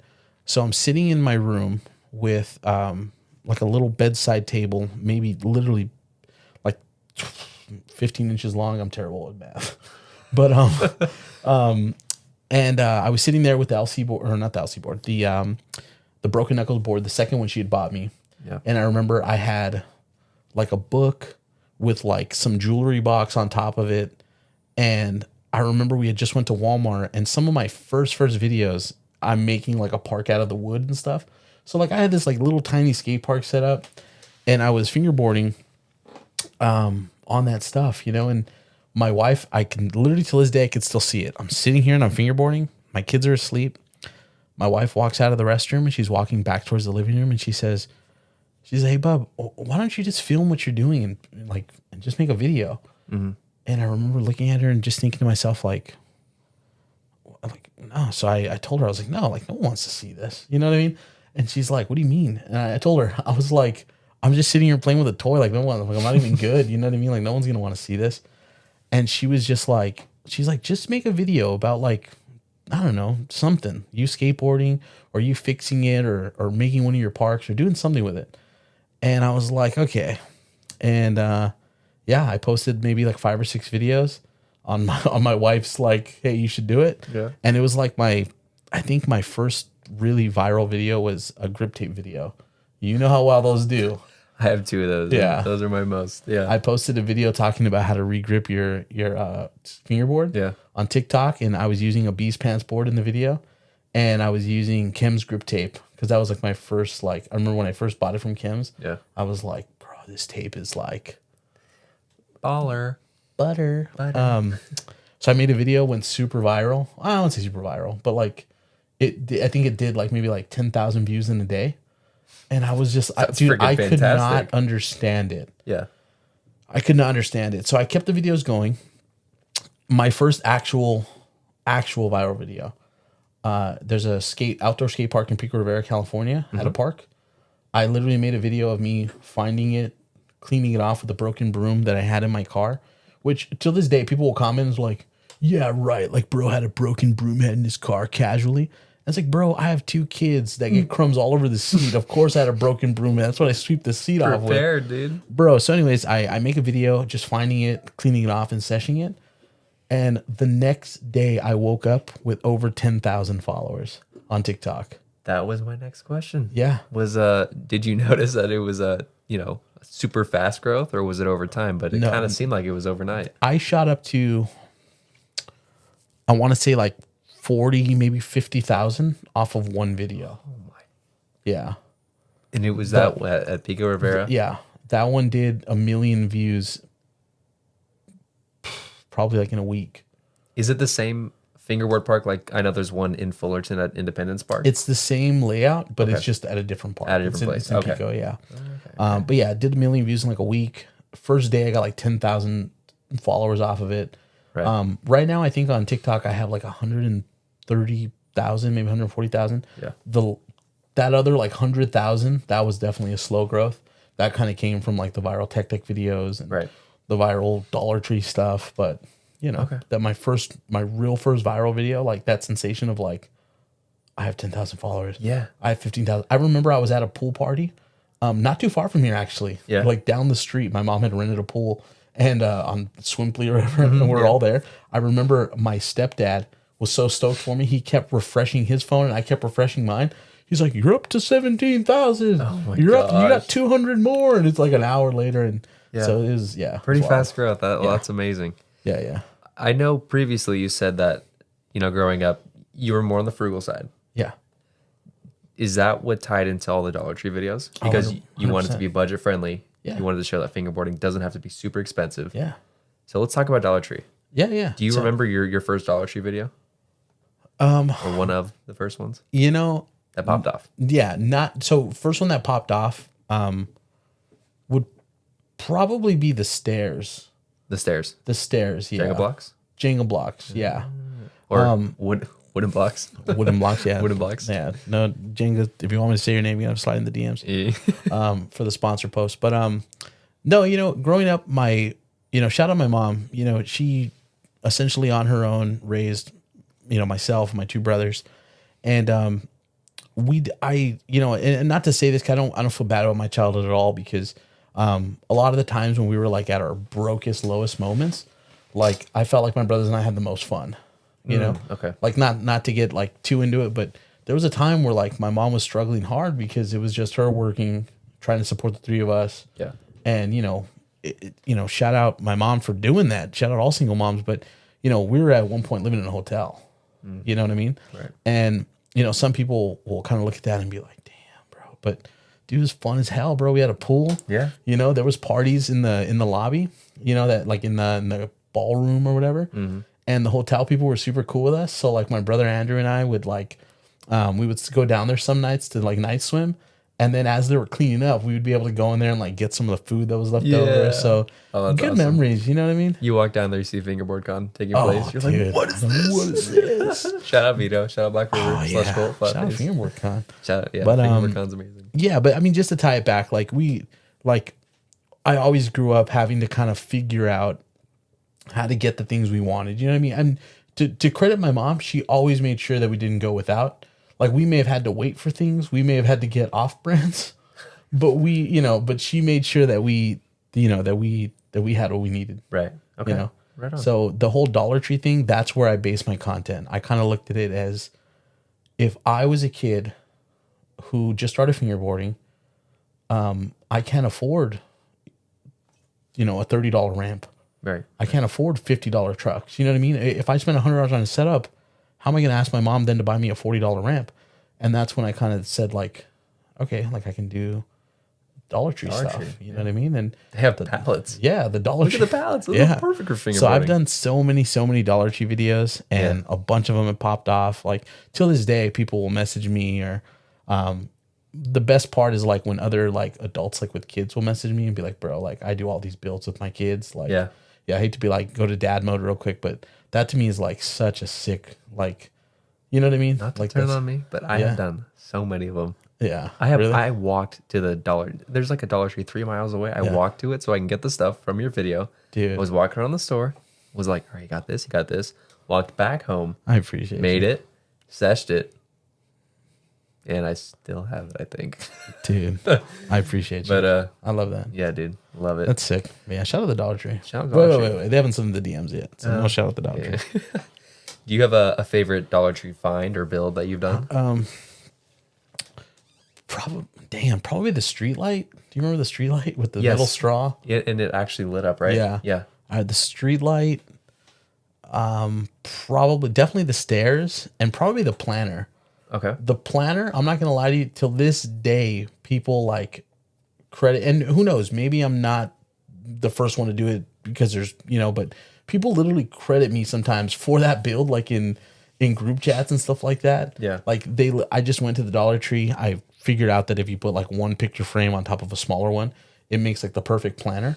With some grass in the middle? With some grass in the middle. Right. Or moss, whatever. Yeah, moss. Whatever. Swampy moss, I forget what it's called. Swamp moss. But those 3 Dollar Tree things were probably like my tippy top favorite that I did. Okay. Yeah.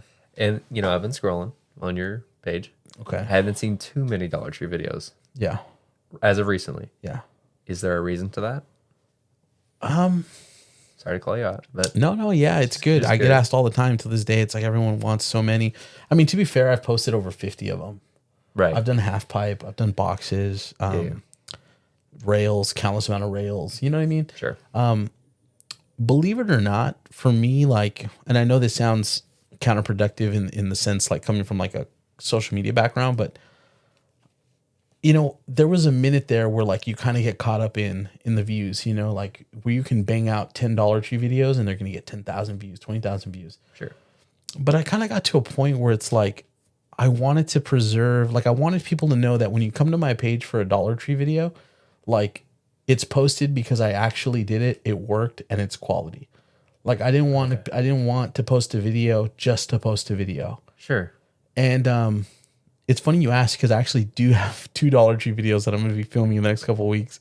But yeah, you know, when people ask for more and more and more, I always tell them, just go look at the playlist on my TikTok. There's 50 videos. Yeah. You know, there's definitely something for you. But just to keep it simple, I didn't want to, when it comes to the Dollar Tree stuff, like I just didn't want people wasting their time or wasting their money. Like I wanted to post quality stuff. Right. You know, so I that's totally it. get that. That's You know? good. Yeah, you don't want to half donkey it. Yeah. You know what I mean? Yeah. All right. So we have talked about the early life of Chris Vargas, past and present sponsors. Yeah. Pretty much the birth of Fb.Christopher, the content part, Okay. Yeah. and the Dollar Tree. Now, I would love to pivot as we slowly wrap up. Yeah. I want to hear about the events that you run, Sunday Sessions, Yeah. and Shredder Mania.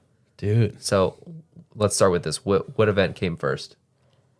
Definitely the Shredder events. So Okay. Andy and I, sitting in Denny's at like 2 a.m. a couple years ago, decided that we wanted to host a fingerboard event and we wanted to make it feel like the Vans Warped Tour, Oh, okay. like very like barbecue-ish, hanging out with friends. Yeah. You know what I mean? Like just like a hangout. So we decided on Shredder Fest. Okay. We did it at Andy's house year one, and it was good. We had a solid turnout. I remember we sold tickets the first one because the location that we had it at, like they wanted us to pay to have it there, which, you know, no problem because it was their spot. And then they were like, well, we don't want anyone to use the restrooms because it was like their private home. Sure. Again, no problem. So we looked up on how much it was to rent a porta potty, and Those are expensive. yes. So we had to charge because essentially like I didn't have money just to pay for all that, Yeah. you know, needed an Andy. So we essentially we were like, well, let's just post 70. We're not going to sell 70, but let's just sell 70 tickets. You know what I mean? At $5 a pop, that'll cover the house. That'll cover like the food. That'll cover the restroom. And like, you know, we're not going to sell that many.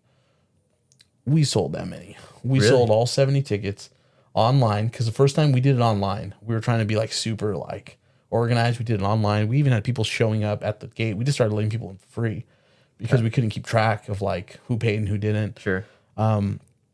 And it was crazy. It was gnarly. Like Andy was barbecuing. We had like a live performance. Someone, our homie, No way. That's sick. our homie showed up and was rapping for people. Yeah. Yeah, we got a bunch of sponsors. So it went good. That was Shredder Fest. Shredder Fest. It was so big and so kind of chaotic though that I was talking to Clay and I said, hey, like I want to do another one, but like I don't know how to host an event necessarily. You know what I mean? Like I don't know. And Clay was like, at the time he just started doing he was only a couple Saturdays in, you know, to doing like the last Saturday of the month. Okay. And he was just like, well, yo, like, you know, you can do it here, but like, you know, we can't charge. And I'm like, dude, that's cool with me. I don't want to charge. You know what I mean? Like I want people to show up and just sesh. Right. And so we did Shredder Fest 2, Revenge of the Shred. Revenge of the Shred. Yeah, that was Ninja Turtle themed. Yeah. We did that. And then last year, it kind of evolved into Shredder Mania. And that was a huge event. In Clayton's own words, you heard last night, that was like the biggest event last year at Slushcult out of all the events. Rest in peace to that podcast because Yeah. it's not coming out.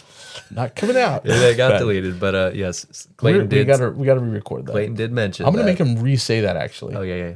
Yeah, I'm gonna be like, bro. Clayton re-say mentioned that Shredder Mania was the biggest. He's a witness. Yes, I am. And then okay, so on Saturday we're doing Shredder Mania 2. This Saturday, I have so much anxiety over it because it's like, are people gonna come? Do people want to come? I'll be there. Yeah, I'll be there as long as you're there. I'll be there. As long as you're there. So yeah, I've only hosted 3 events and then one on Saturday. Okay, so this will make number 4. This will make number 4. Actual events. Now, Sunday sessions is different because I look at that one as being super laid back. I noticed that you do post, what is it, 2 nights, the night before? 2 nights before? Night before. Is there a reason to that? Yeah. Mainly because so when Sunday sessions kind of came about, like the idea, it started because so my younger brother Andrew, he was fingerboarding for a while. Yeah. And with me having kids and a job and fingerboarding and stuff, like, and him having his family and stuff like that and fingerboarding, we never really had time to hang out. And we decided one day driving home from work, we're like, yo, let's just start meeting up like once a month to essentially sesh together. Right. And then it was like, the obvious thing was like, let's sesh at a park, because then we can bring the family, we can barbecue, the kids can play, and then we can just fingerboard. Okay. And that conversation led to, well, hey, like we should host events. Like we should host like monthly little events together. You know what I mean? Right. And we should call it Sunday sessions. Sunday sessions. Because at the time, so a bunch of people now call their events Sunday sessions, which I don't claim to like have made up the name. Yeah. But at the time, I didn't hear it from anybody else. But where it comes from is Kanye West at the time was doing, definitely no shout out to Kanye. But he was doing Sunday service. Remember that? Yes. So we were driving. We were in the McDonald's at we were 10 minutes late for work, my brother and I. And I remember telling him, Kanye does Sunday service. He's like, yeah. And I was like, we should call our little thing Sunday sessions. Dude, I love that. Yeah. That's kind of cool. Like where the name. So if someone's called it that before, shout out them. But yeah. And to be fair, like I didn't invent seshing at parks or anything like that. I just thought it was a good idea. But yeah, that didn't work out too well though. I love that, dude. Yeah. Well, how excited are you for this coming Saturday? I'm super excited. Yeah. I mean, I'm nervous. You know what I mean? I'm definitely nervous. But that just kind of comes with everything. You know what I mean? Yeah. I just want it to be good. I want it to be good for everyone who shows up. There's people traveling to be there. And, I just have a lot riding on it. Like in the sense, like not so much riding on it, but like I feel like I have a lot of responsibility because I want it to be such a good event for everyone. Sure. And so like I feel like Clay and I, like we really want, like anytime we kind of put our heads together for an idea, like we really want to like make it like a super sick event. So I love that. I'm excited, but just nervous. Yeah. Well, dude, I'm excited for it. Thank you. As we slowly wrap up, I want to do 3 more things. Yeah. And not in any particular order. Okay. I want to do some hot takes. I want to. Oh no. Just some quick ones, just 10, yes or no. Okay. I want to answer just a few questions from Instagram. Okay. But this one we're going to do right now. We are going to talk about what I call the Chris-isms. Chris-isms. Okay? And I want to know where the origin of these Chris-isms came from. Wow. Starting off for the first one. Yeah. The angelic singing at food. Oh man, the angelic. Oh. Yeah. Oh. What's the origin of that? Like, where did that come from? So that is a total rip from my friend David, who played guitar in a band with us. He did it all the time, not necessarily for food, but just like if we wrote a riff or anything that he loved, he would always do it. And he ripped it from Ace Ventura. Really? Yeah. I've seen that like 1,000 times. Yeah. I forget which one it's in. I think it's the one where he does the safari stuff. I could be wrong. Is it the second one? I don't know. Where he comes out of the, is it elephant or rhinos? Someone out there will figure it out and comment it below. So it's a rip. Yeah. He ripped it from Ace Ventura. I ripped it from David. First time that appeared in the vlog was vlog 2, I believe, when I saw Wiener Central. Yeah. It's such an iconic thing. Like when you think of FB Chris, there's obviously a setup in mind. Yeah. The loose trucks, the Rattlers, either BRT's Dynamics, Awful Board. The red beer. That tape. The red beer. The red beer. And then you think of, is there a name to it? No. No, there's not a name. It just happens. You just feel it. You just feel it. All right. Well, there's that one. 2 more. Let's hear about, but we got to know, does it shred? Oh, man. Where did that come from? Because that's on the LC board, right? It is. Okay. I wish there was a cooler story behind it. I said it once. I said it twice. I said it a third time. Just happens. And it became like a tagline, People started saying it. But yeah, shout out, but does it shred? Last one. In the Muskas. Oh, man. In the Muskas? I I don't know. Like, I liked it. So with the vlogs, like, I kind of feel like a bunch of friends have kind of evolved into, and not like, I'm not saying this like in a fucked up way, like, oh, they evolved into characters or side characters, because they're more than that. But in my vlog, some people look at like Sweaty or maybe even Dylan or Clay or my wife or whatever as like side characters, even yourself, right? Right. And with Sweaty specifically, I remember we went to Knott's Berry Farm one night, and he picked us up, and I was filming him picking us up, and he was wearing his Muskas, and I just said it. I was just like, in the Muskas? And all night, no matter what he did, he would like go get food, and then I would just be like, you went to get food in the Muskas, and it just became like a running thing. Such an iconic thing to say. And so now in the vlogs. Yeah. I love that. All right. Well, those are the criticisms that I have. Maybe if we do a part 2, I can add some more, but we'll just keep it at we that. have a lot more, especially when we do traveling and stuff like that. Oh, dude, there's so many just little inside jokes. I could eat. I could eat, definitely. Dude, okay. We'll save those for the next one, because the next one. We're running pretty long here. This is probably one of the longest podcasts we've done. Yeah. And Dubai, might say, you're doing a really good job. Appreciate you, big dog. All right, let's just move on to a few questions from Instagram, because we have a bunch, and it's like 10 o'clock right now. 11. Do your thing. So I'm chilling. Chilling? Kids are chilling. Wife is chilling. Go ahead. Go in. Right. First question. Super simple. Favorite trick? Let's end the interview. I don't want to do it. No, I'm just kidding. Could you imagine? The most easy Mickey. Yeah. Favorite trick? Yeah. That's tough. I feel like it always changes. At the moment, probably just like either, I'm going to say front pop. Front pop? Front pop. Yours are so buttery. Yeah. And we play a lot of games of skate. Butter. You always front pop. I can't do those. Save my life. Yeah, you can. No. I taught you. Yeah, you did. Thanks. No problem. I wish you teach me nollie heels. Front pop. Yeah, no. It's all right. No. When is Thick Boy 3 dropping? If you can release that. Listen, I want it to drop like 2 weeks ago. Yeah. It's done. The graphic is done. You've seen it. I have seen it. I was going to joke and be like, really? Yeah. No, there's, sick. I don't know how to, it's done. Dylan has it. He says there's an issue with the sizing. So okay, we're trying to figure that out. Yeah. And whenever that's figured out, if you guys want Thick Boy 3, go and just DM Dylan and just drive him nuts and tell him to figure it the fuck out and drop Thick Boy 3. Shout out Dylan. Yeah. I can't show it, but I don't know if we're going to call it Thick Boy 3 or if we're going to call it Awful Moss. Ooh, Awful Moss. Awful Moss. I love kind of that. Like Live Moss. Yeah. I don't want to give away too much, but if you know, you know. I love that. That's so sick. What is the best thing about fingerboarding? Probably the friends you make. Yeah. The friends you make along the way.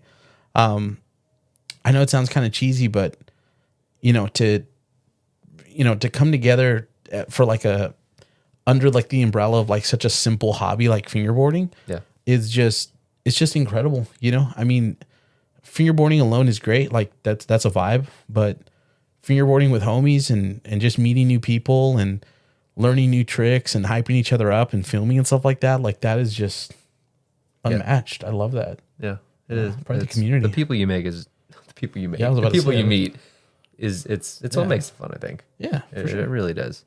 I love it. What's the one big problem in fingerboarding, or what's a big problem that you notice in fingerboarding? That's kind of a hard question, but no. I mean,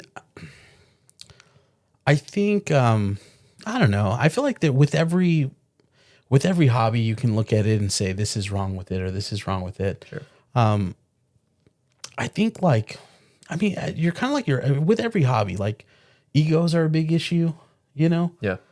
Misconceptions about people, I've had people like assume like the worst shit about me based on 60-second videos that I post online, Mm-hmm. I can't tell you how many people meet me in person and they're like, dude, you're so different, like in a good way, Yeah.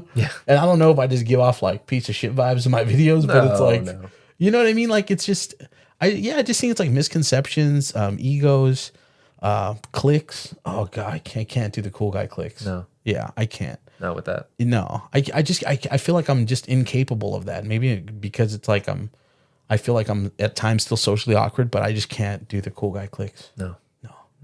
Right. That's your big problem in fingerboarding. Yeah. Okay. Next question. What's the best moment in your fingerboard journey? Damn, that's a good one. Very quickly, as I know we're running out of time, I'll just kind of rattle some off. Yeah. Coming full circle with Slushcult is a huge one for me, kind of finding them online and then to have like such a developed relationship with Clay and then to be on the team and then have such a good friendship with him is just wild, coming full circle with Blackriver, from going to thinking like I'll never be able to afford $65 trucks to now having like an incredible relationship with them to where, they invite me to host Fast Fingers. Like, damn, I was getting emotional like thinking about this because seriously, like there's just incredible moments that like I just didn't think like when I started would ever be possible, Right. And going to Boston, you know what I mean, with all you guys. Going to Germany was huge. The Sunday sessions are just incredible. Like just, it's just a beautiful moments, man. Like it's just too many. Seriously. Too many. It's hard to pick one. Yeah. Right. Too many. Well, we'll end it there for the Instagram questions. Okay. Last thing, I want to do some hot takes. And these are my favorite when I, because I'm behind every podcast that you've interviewed. Oh, I feel like you're going to get me because okay. They're not hard. They're not hard. All right. Hot take. Yes or no? You know how this works. I know how it works. Yes or no? Ready? Do I get a pass? No. You're not going to pass. No. But you are the one who edits this, so oh yeah, you could just cut it. Oh, for sure. Just cut out all the ones I don't like. Are you ready? Born ready. Fingerboarding setting up or sitting down? Oh, for sure, standing up. Disneyland or Knott's Berry Farm? Oh, come on, guy. Disneyland. Shredder Mania or Sunday Sessions? Oh, that's a good one. Damn, that's a good one. Sunday Sessions. Listening to music and fingerboarding or fingerboarding in silent? Damn. I was going to say fingerboarding in silent because I usually don't listen to music, but I didn't realize how awkward that is. I just pictured myself standing there. Fingerboard. I'm going to start listening to music. Holy shit. Okay, so fingerboarding with music because I'm going to start doing that. Okay. Traveling to a fingerboard event or driving to a local event? Oh, traveling to a fingerboard event. For sure. Ready? No. Fingerboard Con in California or Massachusetts? Damn. I would. So, I kept. If I had to pick one, no, I can't. I can't pick one because it's like California because it's like you get all like the super close homies. Yeah. But then Massachusetts because you get all the internet homies. I got you. You know what I mean? I got you. And this was the last one because we were supposed to do this 2 months ago. Oh, and we recently just got back from Germany. Yeah. So the last question was window seat, middle seat, or aisle seat. And just want to know, which one do you prefer? You know what I prefer. And shout out Jake because I would not give up the window seat on an airplane for pretty much anyone. Maybe my kids, maybe my wife. But other than that, I'm sitting in the damn window if it's up to me. Every single time I've flown with Jake, he lets me sit in the window seat. I end up in the middle somehow every single time. Every single time. Every time. And you're tall, dude. I am. And so you have just curled up. Like so shout out you. You're a trooper. You're a super big trooper. This has been the Bigspin podcast with Christopher Vargas. Wait. What? In your podcast, there was a question that everyone wanted to know that got cut off. Remember? Yeah. Yeah, I remember that it got cut. I just don't remember what the question was. Well, I'm going to ask you now. So now we're switching roles. That's my podcast. This is the Bigspin podcast. This is Jake's interview part 2. Just going right into it. One question. Okay. What's with the fucking Canadian flag on your hats all the time? To be fair, I don't have one on my hat right now. Yeah. But you have a weird lion. Rare. No, I went to Niagara Falls with my mom in November of last year. Okay. Wait, so you're not Canadian? I'm not Canadian. Okay. I was born in San Diego, raised in San Diego. I now live in Orange County. Yeah. But no, Canada's beautiful. I love it. And every time I've been there twice, and we will be there soon. I almost paused because didn't know if it was we announced it. We will be in Toronto soon. Mm-hmm. Shout out Vito from Six Skates, Boards by the Beach 4. See you there. Where was I going with that?